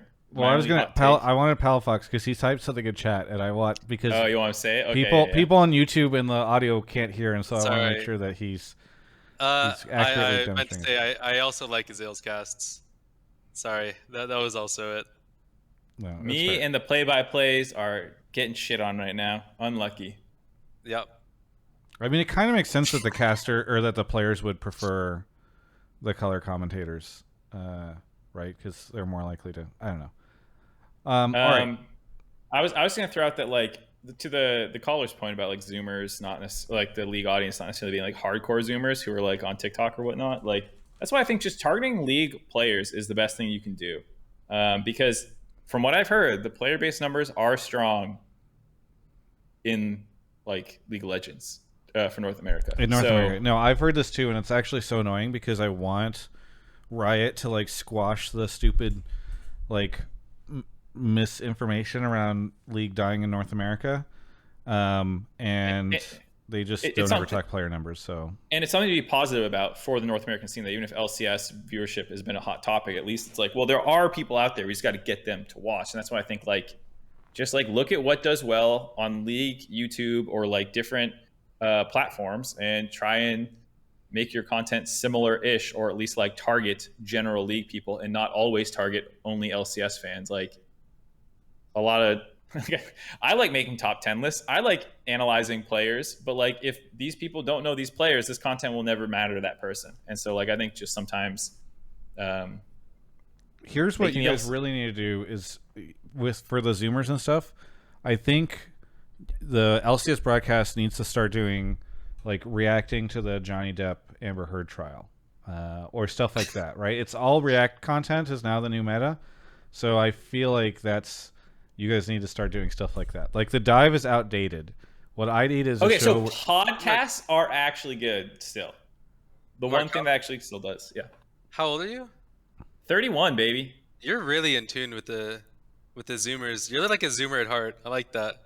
It's because this is my secret. I have TikTok on my phone. I've made TikToks, but really? like but they're not like back on TikTok. They're not like dancing TikToks. They're like have you seen like the aesthetic videos? Ashley uses a lot of TikTok, and so she's like my proxy, where like I absorb Zoomer energy through her. And so like there's all those like ones. Have you seen the ones about Florida like aesthetics? There's like for a long time a bunch of white people were going to Japan and making like all these like so aesthetic kawaii desu like fucking videos, and then like Asian people started making them about like white culture, and it's like I love all that shit. I love all the TikToks I see. I just don't directly interface with it. Okay, here's the thing. I have a wellness setting on my TikTok that is supposed to go off. I'm trying to figure out where it goes off. Oh yeah, daily screen time on. So after 40 minutes, I have to put a password in to keep looking at TikToks once I've hit the 40-minute timer for the day. I fucking type that password in every day. So let's not pretend I ain't using TikTok. Also, my TikTok actually has content on it, whereas Mark has like 2 TikToks. What? Is it just Travis Gafford? Yeah, it's Travis Gafford. Okay. It's I haven't put anything out in a while because my TikToks were not performing well for a bit. You're making but part of that TikToks is because I've been reviews? posting like clips of stuff from interviews, and I feel like I can't. It's not the way to go, unfortunately. Yeah, but don't my follow most me for recent one league popped off content. because it was the one where I was interviewing Mary and Pippin about playing League of Legends, and they were talking about it. So, All right, I'll get the people next from Lord caller. of the Rings? all right, off you go. Wait, Merry and Pippin from Lord of the Rings? Yes. Oh. I'll Yeah, watch that one. they did a whole thing. Mary actually did a video with Team Liquid. I set him up with Steve, and there's a video on the Team Liquid YouTube channel of him playing League of Legends with some of the Team Liquid pros, which is kind of fun. But we had them on the Spotify podcast I do with Emily. All right, looks like Omar is here. Omar, where are you calling from? I'm calling from Ontario, Canada. Ontario, Canada. What do you want to talk about on the show? I want to talk about the LCK policies. Yeah, I know like it's a whole thing, so we could talk about it, but I kind of want to talk about it from more of like an NA perspective. But I guess we have to discuss what they are first. Yeah, Are no, you I guys think familiar with I think that's good. I need to do some homework. Like I want to caveat this by saying that I saw this stuff hit yesterday. I've not had a chance to like actually dive in, and because they're like the Korean scene is very complicated because you even have like government involvement with KESPA or whatever. It's like I need to do the deep dive. But go ahead and tell us what it is for those that have not heard. Cool. So there's 3 policies. The first one is the rookie development clause, and that basically just kind of guarantees playtime for all players, either on the LCK Challenger League or the LCK League. Players that have less than a split or 1 year of pro league experience are eligible. The second clause is the LCK agent clarification or certification. LCK agent certification, and those agents will need to pass a test administrated by KESPA, and they'll be in charge of salaries, contracts, and will be managing the players. And the last policy is the contract policy, and that's basically it allows a team to pick a player that their contract is going to end on that year, and they'll be able to kind of trade him or trade them before like the roster deadline for a fee or something. It's not really clear on how that works, but yeah. What if the test that the agents have to take is the esports certification test that they have licensed from that group? No, that's a throwback for people who remember last year. What a throwback. Kick. So there's a couple of angles to this because I was trying to do some digging around into it before. It sounds pretty bad for players. Yeah. I don't think most of this helps them. You could argue agent certification should help in theory because that means every agent at least has some standard that you can be held to. But it's run by KESPA, and I know that makes like people a little wary of if that's actually going to be beneficial. The restricted free agency one is basically how I'm thinking of the third one. Doesn't sound terribly bad, but it is something that's like basically trying to reward teams that if they do make a good player, or like a player comes up through their team and they're good and they're about to leave the team, they kind of get compensated a little bit by the other team. So that way they should, in theory, have money that they could reinvest. The most concerning one's the first one, and it's just because basically teams can slap something on you and extend your contract and your guaranteed playtime and your guaranteed like salary increases, but it's probably not going to be as much as if you just like left after a really good rookie year and like did your own thing. Yeah. I was a little confused. I was reading around. It sounded like players have some option control over the first one, like they can opt out of it. And that was something that I wasn't clear on. If the team can just decide like you're now one of these players that we have this control over, or if the player and they like have to agree that this is now their status. I wasn't quite sure about that. Yeah. I think it's very interesting. Caller, I know you wanted to sort of relate this back to NA League of Legends. So what was the I feel like just to kind of counter Mark before we move into the NA side, I feel like all 3 of them, from my perspective at least, feel like they benefit the players. Like how is guaranteeing play time and agent certification and this like pre-contract, the restricted free agency thing? How did all three of these not benefit the players? Well, so the first one, as I understood it, is not up to the player if they want to agree to being forced to stay under the same team. Basically, the first one is if you haven't played X percentage of games, either internationally or domestically, and you're playing on this team, they can force you to stay on their team at these rates. And they're rewarding the player with guaranteed playtime, but you're only going to put this on people that are already contested anyways. So the only players that you're going to basically lock down are going to be players that you want to be playing anyways. I mean, like in theory, you could do it to players like Berserker while you have Gumayushi, and there's like a couple situations like that. And in theory, it's good because, oh, now we're guaranteed to have to use him. But with best of threes and without knowing the specific numbers, maybe I missed them, like maybe you can just work in a couple games during the regular season. It doesn't matter. So I'm concerned that it basically allows orgs to control players more than they already do. Yeah, you lose a lot of your own agency because organizations are able to make more decisions that affect you without you having your own say. By the way, just to set context, had you heard anything about this, Palafox? I mean, just like as much as you've heard, just like the headlines, you know? Yeah. I haven't really actually looked at it too much. Okay, so how did you want to relate this back to LCS though, Omar? Well, from my perspective, these being kind of good or benefiting the players, that was kind of like, I was wondering if could this be implemented in NA? Would it be good for the scene? If something like this was to happen, like, this would definitely require the Players Association, right? We don't have an entity like Kespa. Who would make this certification? So to be clear, Riot and the teams could make any decision they want, and the Players Association right now does not have any power outside of their willingness to refuse to play, essentially. So it's not something that like the Players Association is not Kespa, and in a lot of ways it's almost like the opposite of Kespa, I guess you could argue.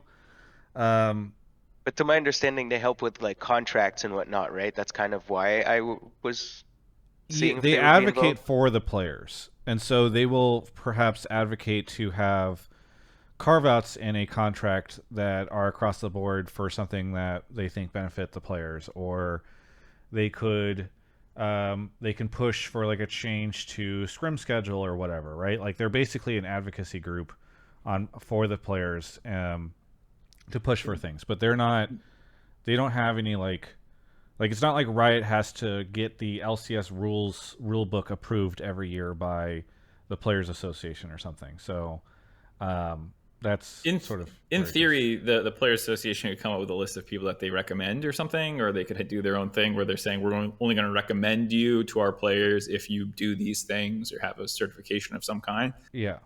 But here's the more complicated thing, and I caveat hashtag I'm not a lawyer, whatever the normal legal caveats are, but I don't know what the fuck I'm saying. In the state of California, the state, to my understanding, has to certify an agency.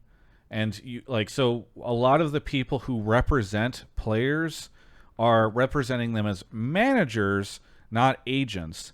And to my understanding, there's a legal distinction there where you cannot actually refer to yourself as an agent. So a pretty good example of this is I work with, for my stuff, a company called Loaded. They rep like Shroud. They recently signed Tarek, the Quarter Jade, a bunch of these different people.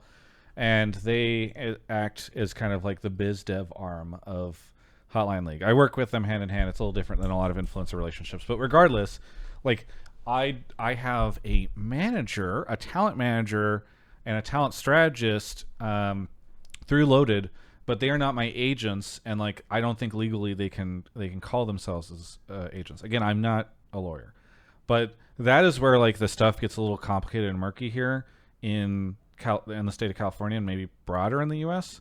So that's where things are kind of weird on the certification stuff, and I don't know what would happen if the Players Association or Riot tried to create some sort of like certification process where players were not like I have to assume that would become illegal, because there's also a lot of different things here where like there's a ton of labor laws in the U.S. where, you know, employees can argue for themselves or advocate for themselves, and like if Riot was started to sort of say like, oh, these are the only people that can advocate on behalf of you, it would get really bad and murky, and I don't think Riot wants to step into that stuff. Obviously, Korean law is very different than American law on this topic, to my understanding. Cool. Let's get out of here. None of us admittedly know too much what we're talking about. Yeah. It's. I mean, like a good example of where this stuff gets complicated is you can go look at the Washington Post article about TSM, for instance, right? Where like there's conversations about how they're identifying contractors and what contractors are mean in the U.S. and all that stuff. That's less related, I think, to their players as it is like the people that are working there. But like that's like kind of the level of ambiguity and weirdness here. But I do appreciate you bringing this up, Omar, because it is an interesting, like it is a pretty dramatic look at the LCK scene and what's going on there. And I think I want to learn more about this because I think there could be ripple effects in the LoL esports ecosystem, because if the LCS or LCK has a league that is more hostile to players than some of these other leagues, there might become a situation where there are more incentives for certain players to come participate in the LCS or other regions, LPL, etc. Huge fan of these changes. Than LCK. Do we think that any of these changes, like in a world where the legal stuff doesn't matter, would any of them be good for our league? That's my final question. Probably not. The devil's in the details. Who can say? Mark, you can't pull the call and then immediately just try to rush out of the call. What? We talked about it. I gave my 2 cents about how I didn't think it was good for players. And then Palafox hadn't really heard the news, so got 3 more people in the waiting room. Omar, thank you for the call. We're gonna go to a quick break, but is there anything you would like to shout out? Shouts out Alienware and Grubhub, and thanks for having me on. And I do appreciate you calling in. I'm sorry if you felt rushed off the show. I can definitely understand why you would feel that way, but I appreciate it. I'm Travis Gafford. I think the best way is to call attention to everything. All right. Yeah. It's time to talk about Grubhub. It's time to talk about Grubhub. Let's call attention to our sponsor. Shout out to Grubhub for sponsoring the show. Really appreciate having them be a partner. There might be promo codes coming back up in August for existing Grubhub folks. But if you have not, and this happened actually before the start of the show, please check out Grubhub. If you've never used them before, please use the link that is in the description of this YouTube video to sign up, or you can do !Grubhub in the chat if you'd like. But you can also use the code NEW, as a new user, NEW Travis, NEWTRAVIS, when you check out as your first time to save money on your Grubhub order. Be sure to also, while you're checking them out, learn about the Grubhub guarantee, where if it's not on time or what you want, they will. If it's not on time or if there's an issue with your order, they will make it right. And that's the Grubhub guarantee. Thank you so much to Grubhub for sponsoring the show. Stay tuned for some cool stuff we're going to be doing with them in the future. Mark, you want to go grab our next caller? Yes. Oh, I need to update the Grubhub link, apparently. I think our mods updated the... Hey, Michael Don, thanks for tuning in, calling in. Where are you calling from? I'm calling from the middle of nowhere, Utah.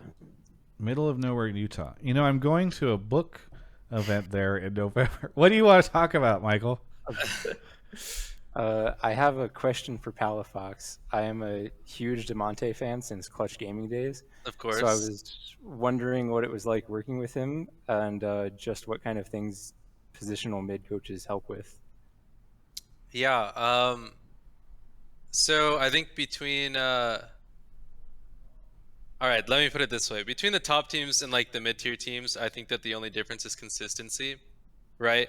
So what Damonte does help me with is like thinking about the bigger picture, and in turn that helps me with like being more consistent on stage.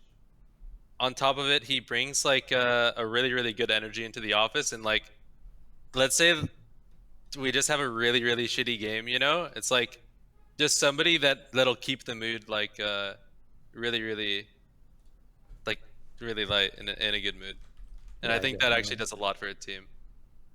You guys messing around on the camera was like the best thing. Poom had a tweet. I was trying to find it to link it. There is an insane amount of awe and reverence I have for Damonte because I'd wager no coaches had the impacts they did as mid lane positional coach globally or historically in LoL post 2013. Dang. I think that I honestly, okay, if that's a real tweet, that's really nice, but that looks like a copy pasta, I swear to God. I was going to ask you, was this like copy pasta or something? Because I haven't seen this anywhere. But I haven't either. I mean, maybe it's... So you're saying you disagree and Damonte's not all that? No, Damonte is all that. He's the only reason I could beat BJERG on a 0 this weekend. He actually mind-controlled me. Fucking... Are you going to pull out the Galio at all this split? Am I going to pull out the Galio? I can't reveal stuff like that, I'm sorry. Oh, yeah, sure. Yeah. I'm glad you asked a question because I was about to make a joke about Damonte's Azir. I do think it's interesting though to be like, what is a positional coach kind of working with? You said like understand the bigger parts of the game, which I think is interesting because in some ways you both are or have been in your careers like more roam heavy mid laners. Like what are I don't want you to like just straight up leak your coaching, but like I don't know if there's like something he said that like really stuck out that like if someone's playing mid right now they're like, oh, I should do that. I mean, believe it or not, like me and Tanner have really similar play styles already. So like, it's just like stuff like if I notice something's off, like I'll ask him to keep an eye on something, or if he notices something's off, like he'll just like bring it up to me, right? And yeah, I mean, we get in like pretty big arguments, I would say sometimes. Also, I mean, like it was kind of funny because one time I was like, I don't know, I was in like a really pissy mood, and this also has to do with like keeping the mood light. And like we got in an argument, and I was like, "Fuck," I felt bad, so I just gave him a hug, and we just started laughing about it, you know. But I wouldn't say it's like one thing. Where's the content around this? This is what teams should be putting out. That should have been on camera. I mean, it would have been probably pretty weirdly funny and cringe at the same time, you know. So I was definitely being I was just It sounds to me like a tsundere anime kind of situation where like you're kind of like bitching him out the whole time, but it's because you actually love him, and then you give him a hug. Maybe something like that. When you and Damonte have disagreements, is it like more about how you guys view the game? Because like people are attributing that kind of roaming style to you right now, and people attributed that to Damonte too. Yeah, I mean, for sure it's disagreements about how we see the game. Right.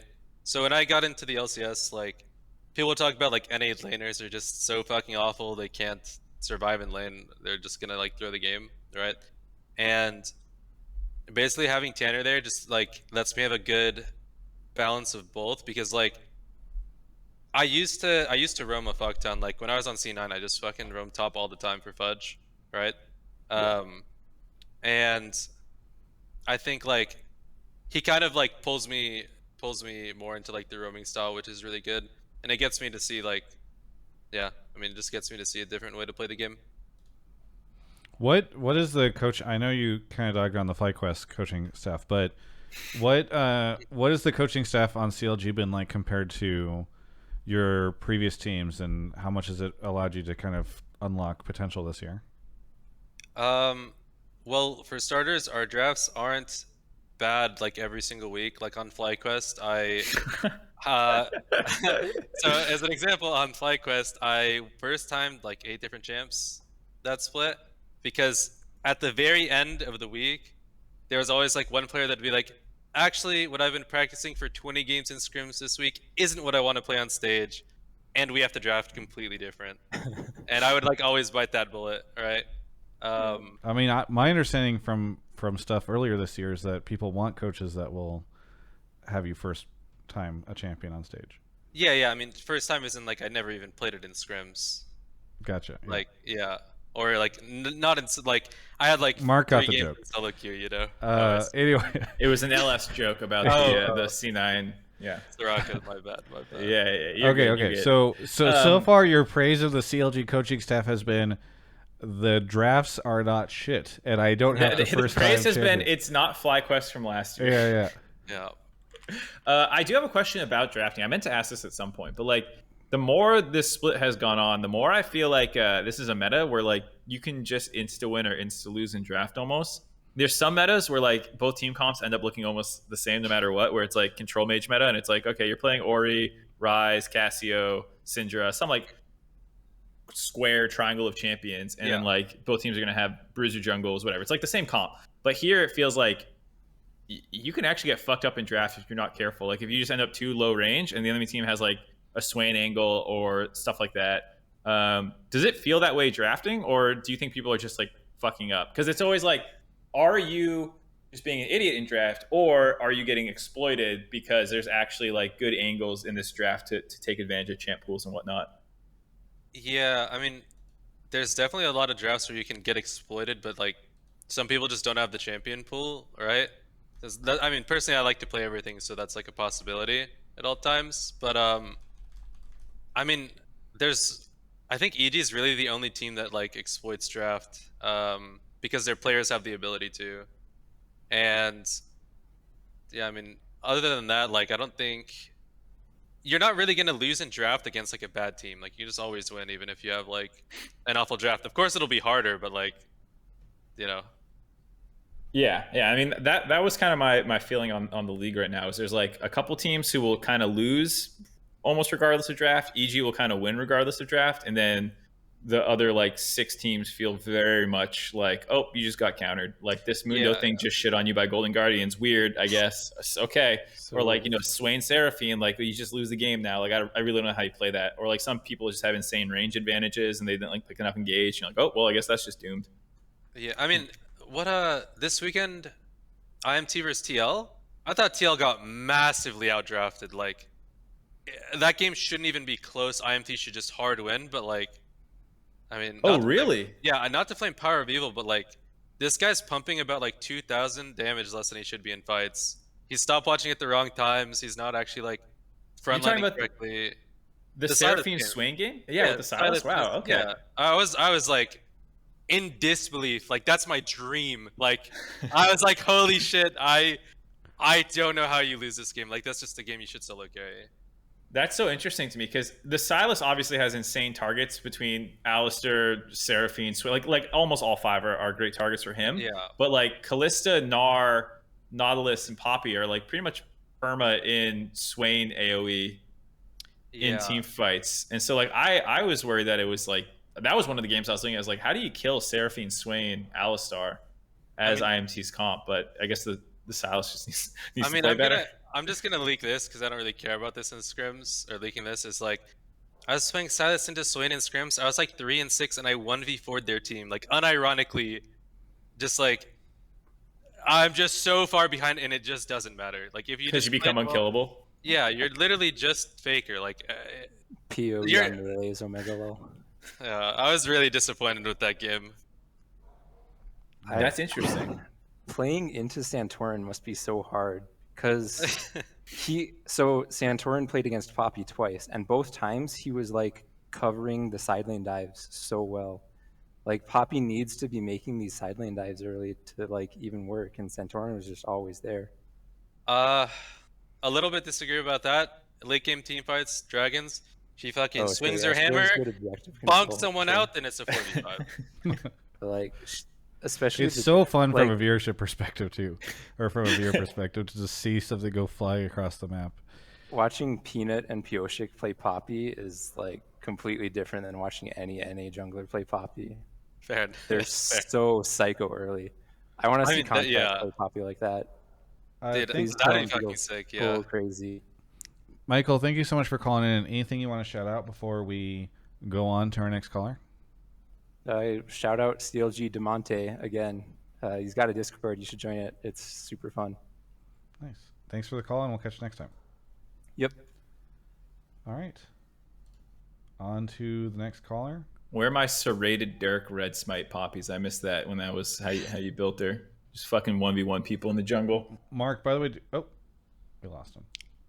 I didn't like that guy anyway. It's He left fine. the chat. Yeah. I know. You made it clear when you were listing the people on the broadcast that you like. And he was conspicuously not included. Already back. Pokey is here. Pokey, where are you calling from? Chicago. Chicago. Are you going to go to finals? Yep, I already bought my tickets. I convinced 2 of my friends to come as well. Nice. What was the convincing? Do they watch LCS? How did this work? Are It they was Zoomers? convincing by plane tickets because one of them lives in Ohio and the other one lives in North Dakota. Gotcha. Okay. But why are they going if they don't know if BJERG's there or not yet? True. We're all longtime fans. We've been playing since like Longtime fans. 2011 together. So we're just longtime fans of the game. If you bought a ticket to Worlds, would you rather see Team Liquid there going Palafox? 3-3, or would you rather see FlyQuest going 0-6? Poking. Bjergsen. Oh, interesting. I'm How a huge Bjergsen fucking fan. fascinating. Okay, Too late. Pokey. He's already, I hate to give Travis that credit, but yes, I would. You already Wait, what bought the is- tickets. My point was that it didn't matter. Pokey. Let's talk. What do you want to talk about? This is the EG Doomer take. I Oh. think that EG is doomed when they get to Worlds. The state of the game is slowing down, and Korea is going to smash. If you look historically over the last few years, it's been Europeans and Chinese finals and winners, and that's because the state of the game has been increasing for several years. Much more action, much more diving, much more killing. With the durability patch, Korea looks insane. And I think that North America, actually, as a whole, plays a slower game as well. I think that EG's early skirmishes that they're just flipping constantly is actually going to be working against them going into Worlds. So Team Liquid is going to crush it because they've historically been one of the slower LCS teams, right? God, I hope so. Wait, this is the wrong thing I just posted. Hold on. Yeah, Mark just spamming random shit in the Twitch chat. So It's- I listening just- to the goddamn take. It's- Mark, do you it's- need him to it's- repeat it's it? for Jeep. Fuck me. It's 12.4 changes, but it was the GP ones, which are also mentioned in the other tweet that I meant to link. Fuck me. There we go. Can I Go talk ahead. about the take first? Yes. actually? Yeah. All right. So I think that did you watch our game versus EG this weekend, Pokey? I did. I would say that EG actually played like quite a slow game against us, and like they did a really good job at like making it so their team comp like could play the game they want to actually play the game, and that's something that I don't really see like any other NA team doing. So I would be surprised if they just couldn't adjust at all, and yeah, I mean I think that they would be able to adjust to a slower game. I believe it's harder to adjust to a faster game than a slower game, really. Listen, Impact has been on Team Liquid for years, and he's going to be able to be like, guys, don't worry.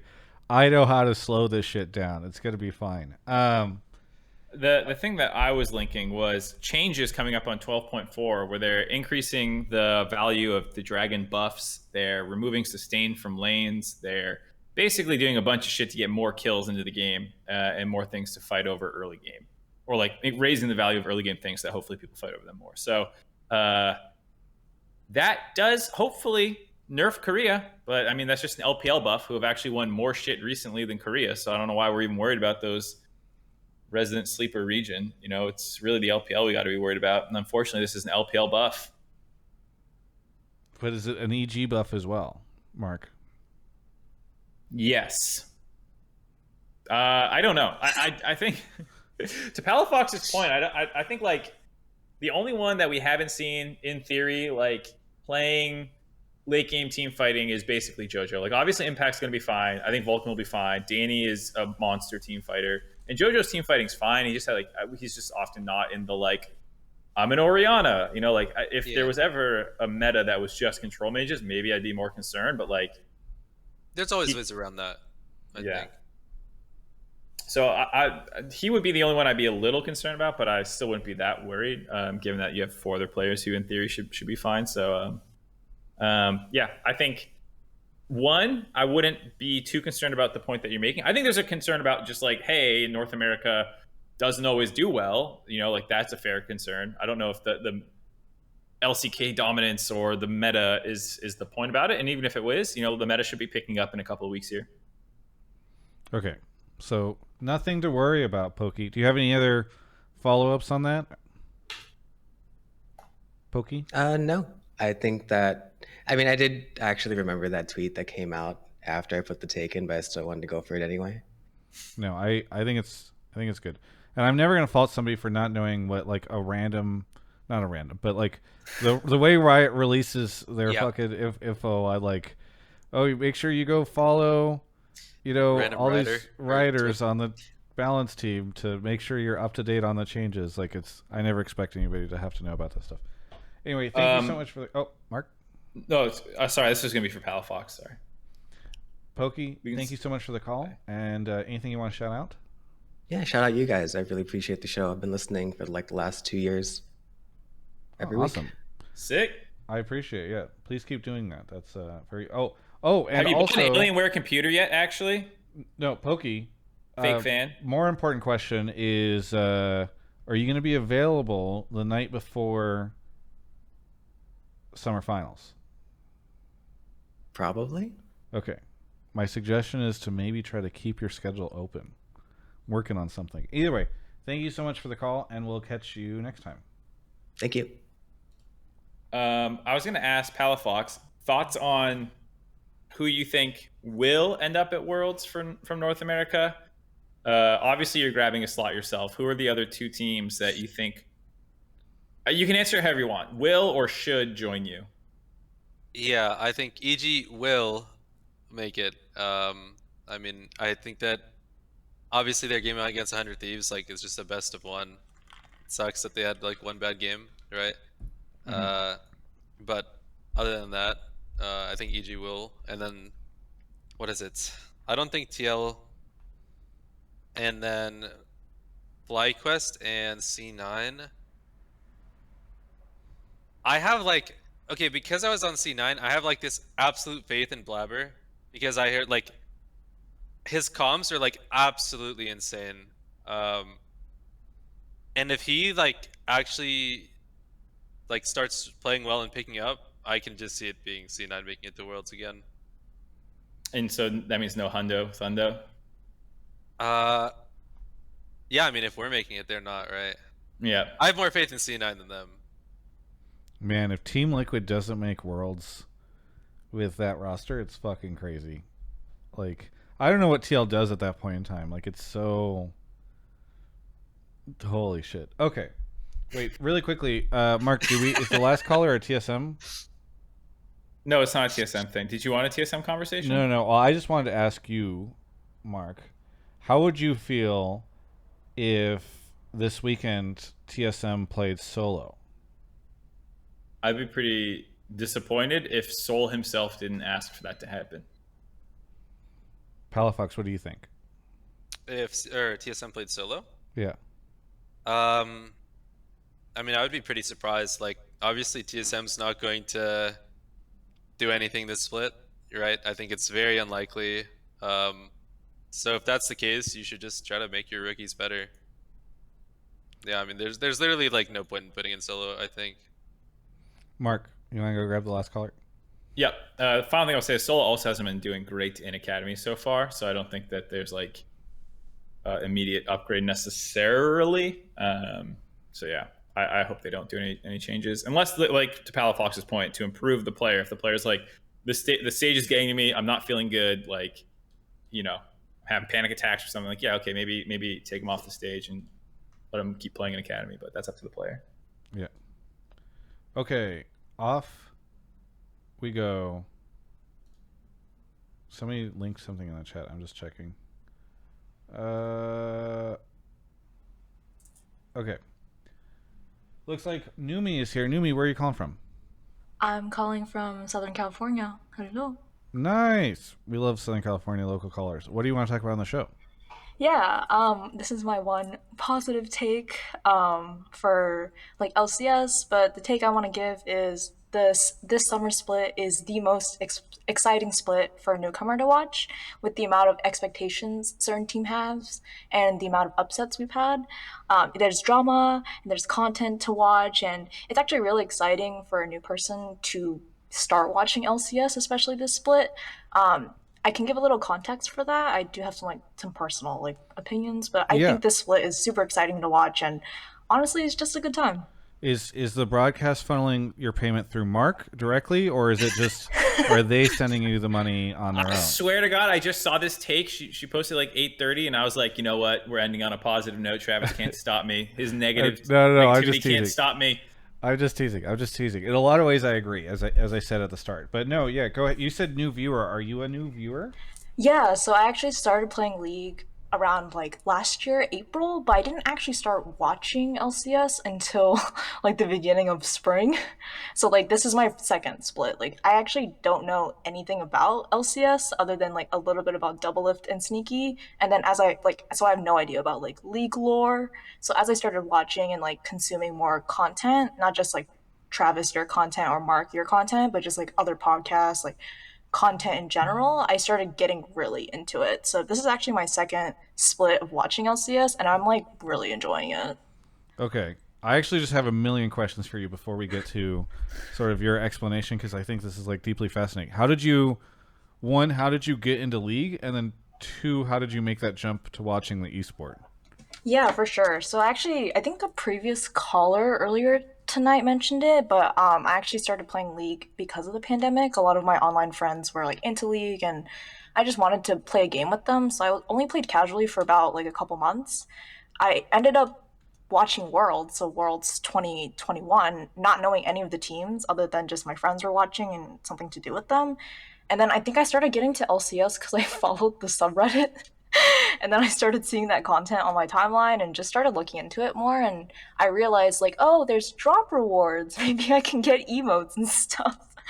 And so from there, I started getting more into the teams, who these people are. I think the first conversation I heard at the time was is LCS full of imports and stuff? And I thought that was a really interesting conversation because I didn't know the context of it. Yeah. So I think I started really getting into it after consuming the content. I found Hotline League. I watched YouTube content.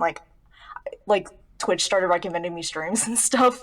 So from there, just the algorithm kind of kicked in, combined with my own oh, I'm just gonna watch for drop rewards, and then I now I know the teams, the players, and it's a really interesting story for me to watch every weekend. How did you find Hotline League? I think I found it through a tweet. Okay. I feel like I found it through a tweet. Who is your favorite team, and why is it CLG?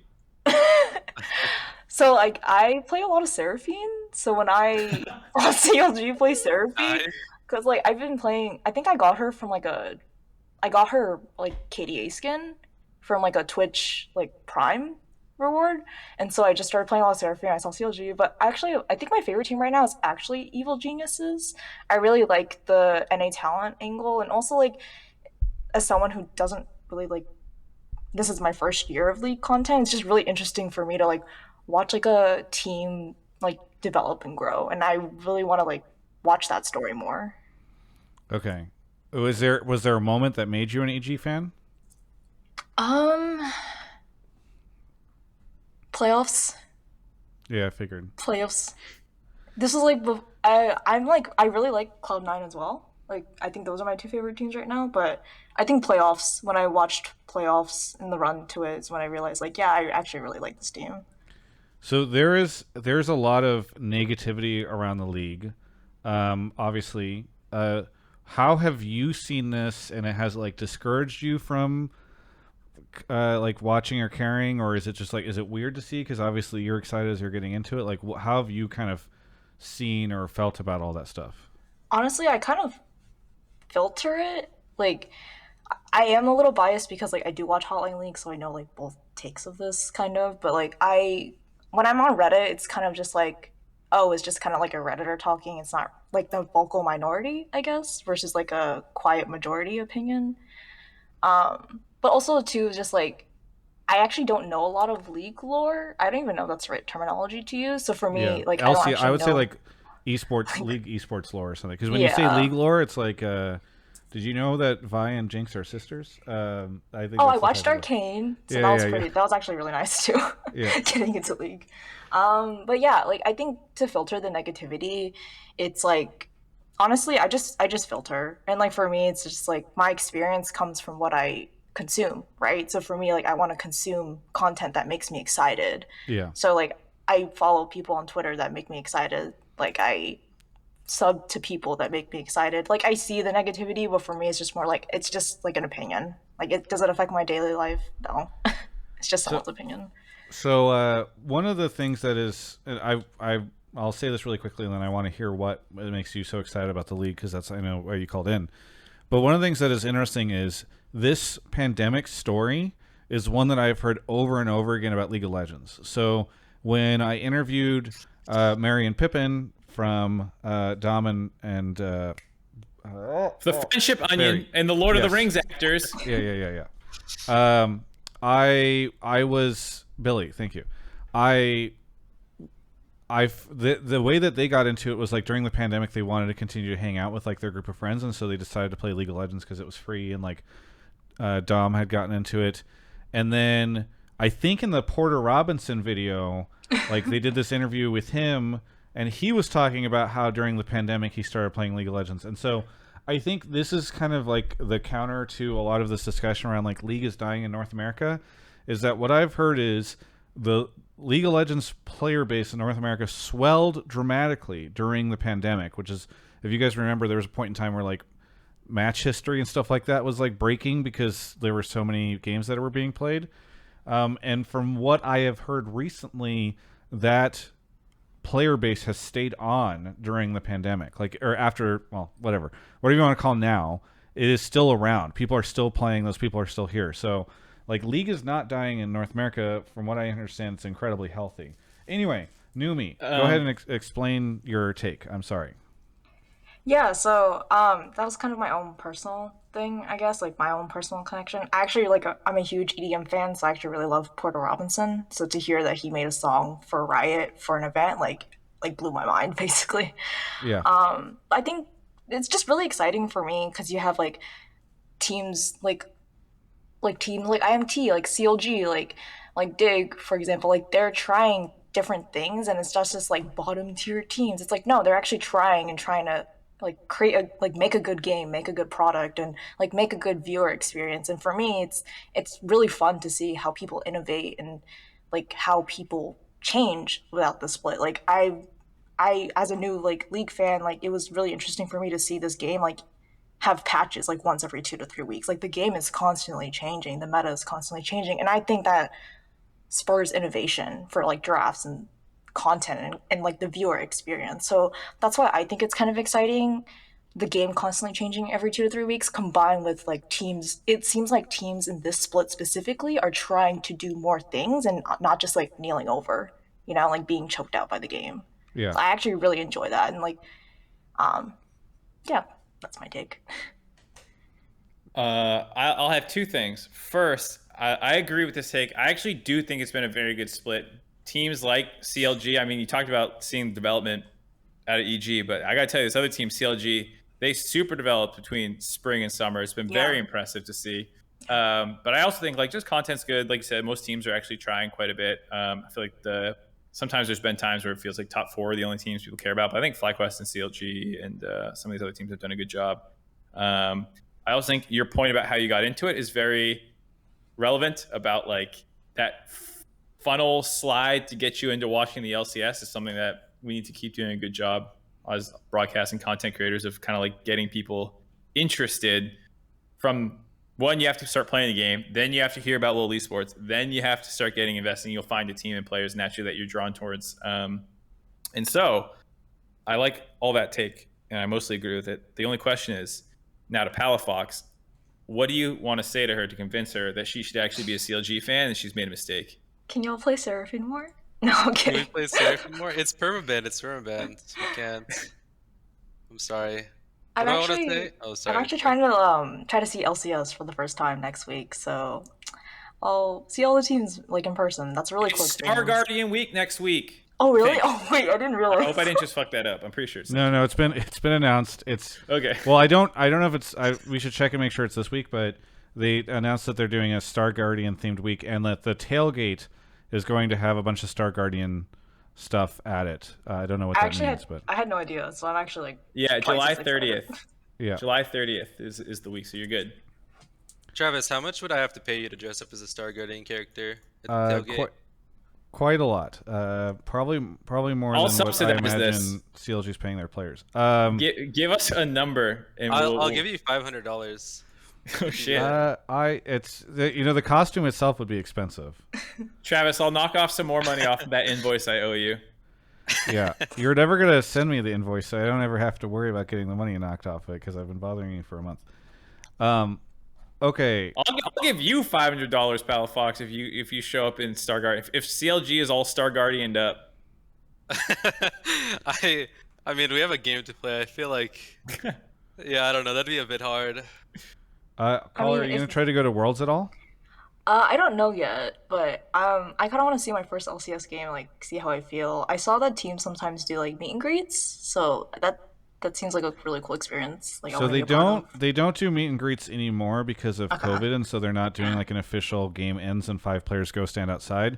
What you want to do is stand in front of, like, you go outside, and then I don't know which day you're going, but because I'm not there every day, but I invite or I bring the players outside and interview them out. Like Palafox interview was outside, and so then people can go up and like ask that person.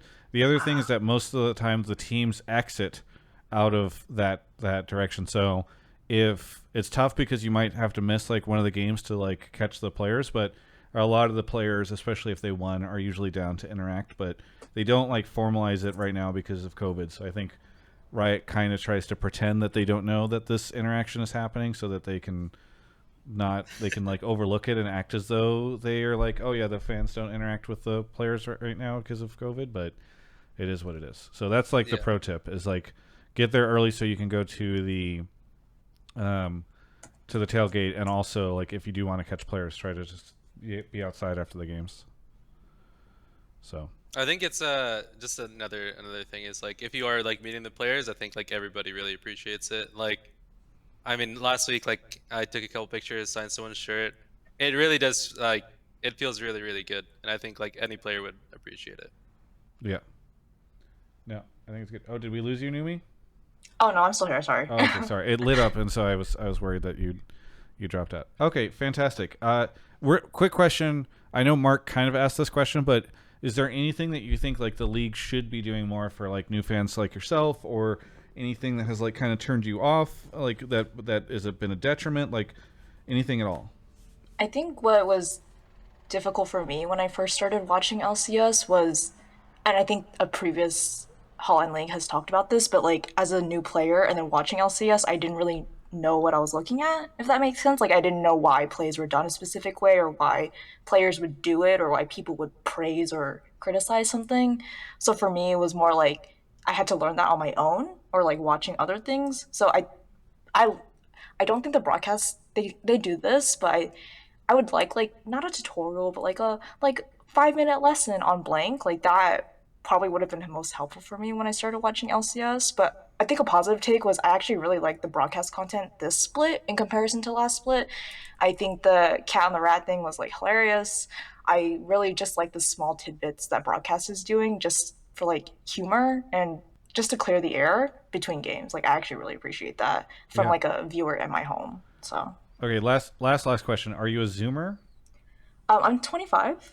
Okay, I don't know. I feel like it's on the edge. No, right? Not a Zoomer. Not a Zoomer. Unfortunately. Sorry. Anyway, thank you so much for the call. Anything you want to shout out?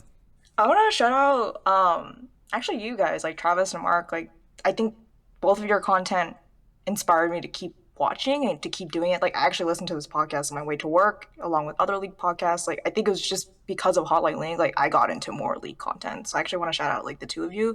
I think you guys did a really good job of keeping me engaged, and like I've been watching this content nonstop for like 5 months. So I'm still here. Unfortunately, you won't see any rioters at the studio because they don't come anymore. But if you do, please let them know repeat to them exactly what you just said. It would be very helpful because sometimes I don't think they fucking get it. All right. Anyway, thank you so much, Numi, for the call.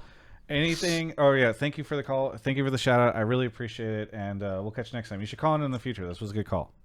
I will. See ya. Thanks. Have a good time at LCS this weekend. Bye. Bye.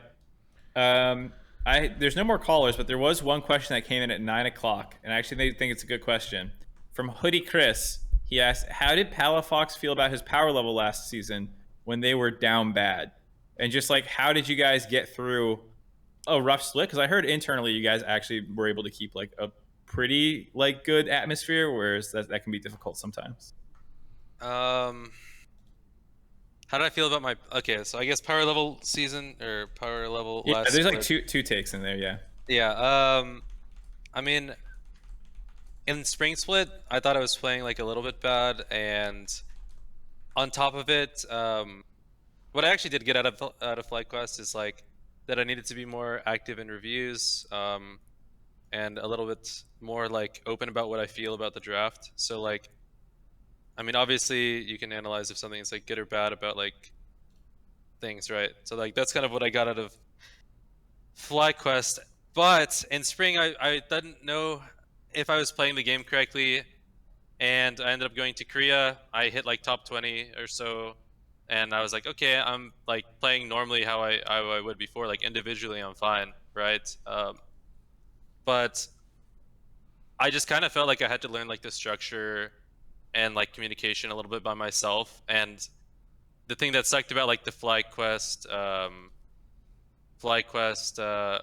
org was like, it wasn't like they were helping me. It really felt like they were just kind of doing shit that set me back.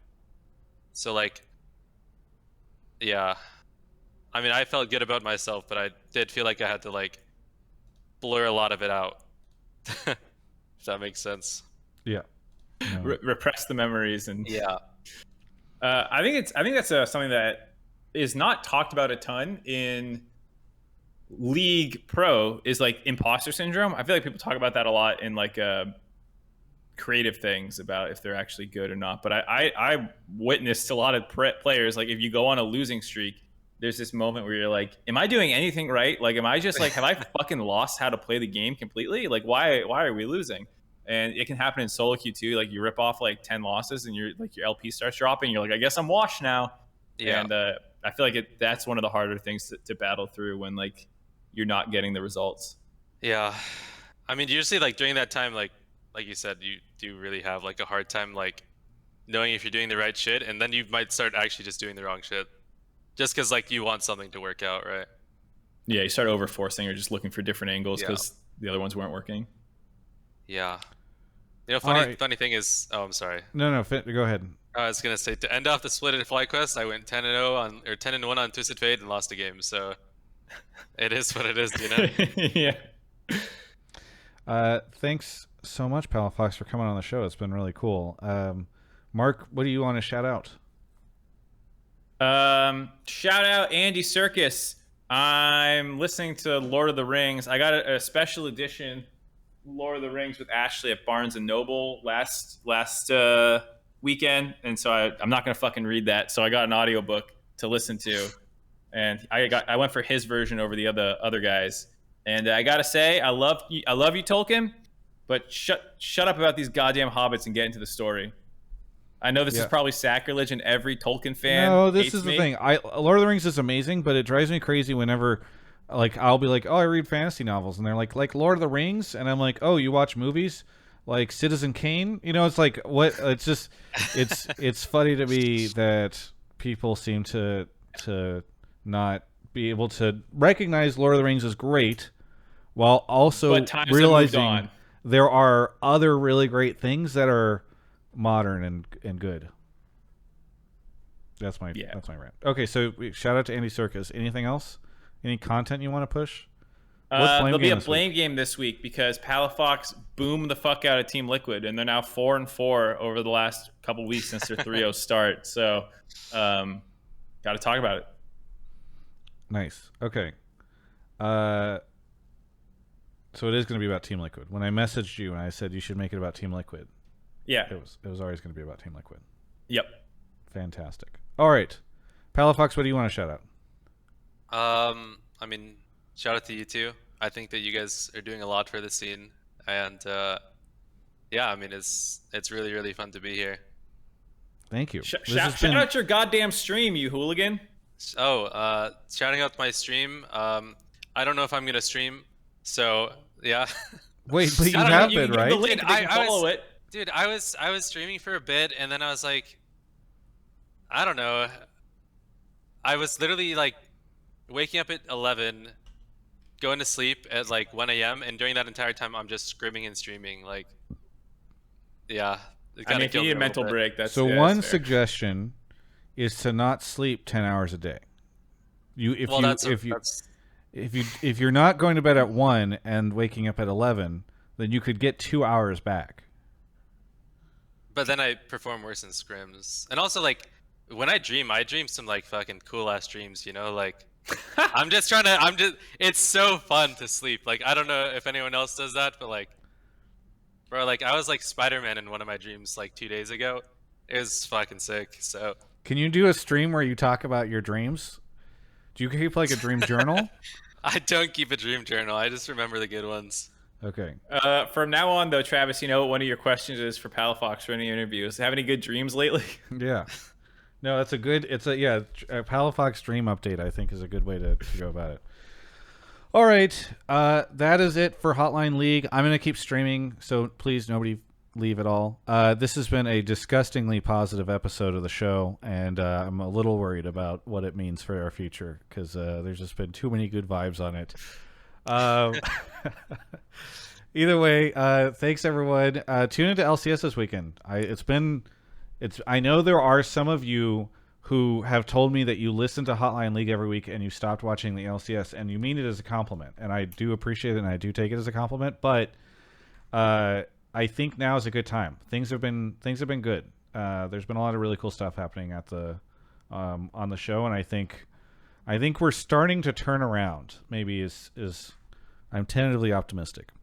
That's it for Hotline League. Thank you, Palafox, for coming on. And we'll catch you all next week for another episode.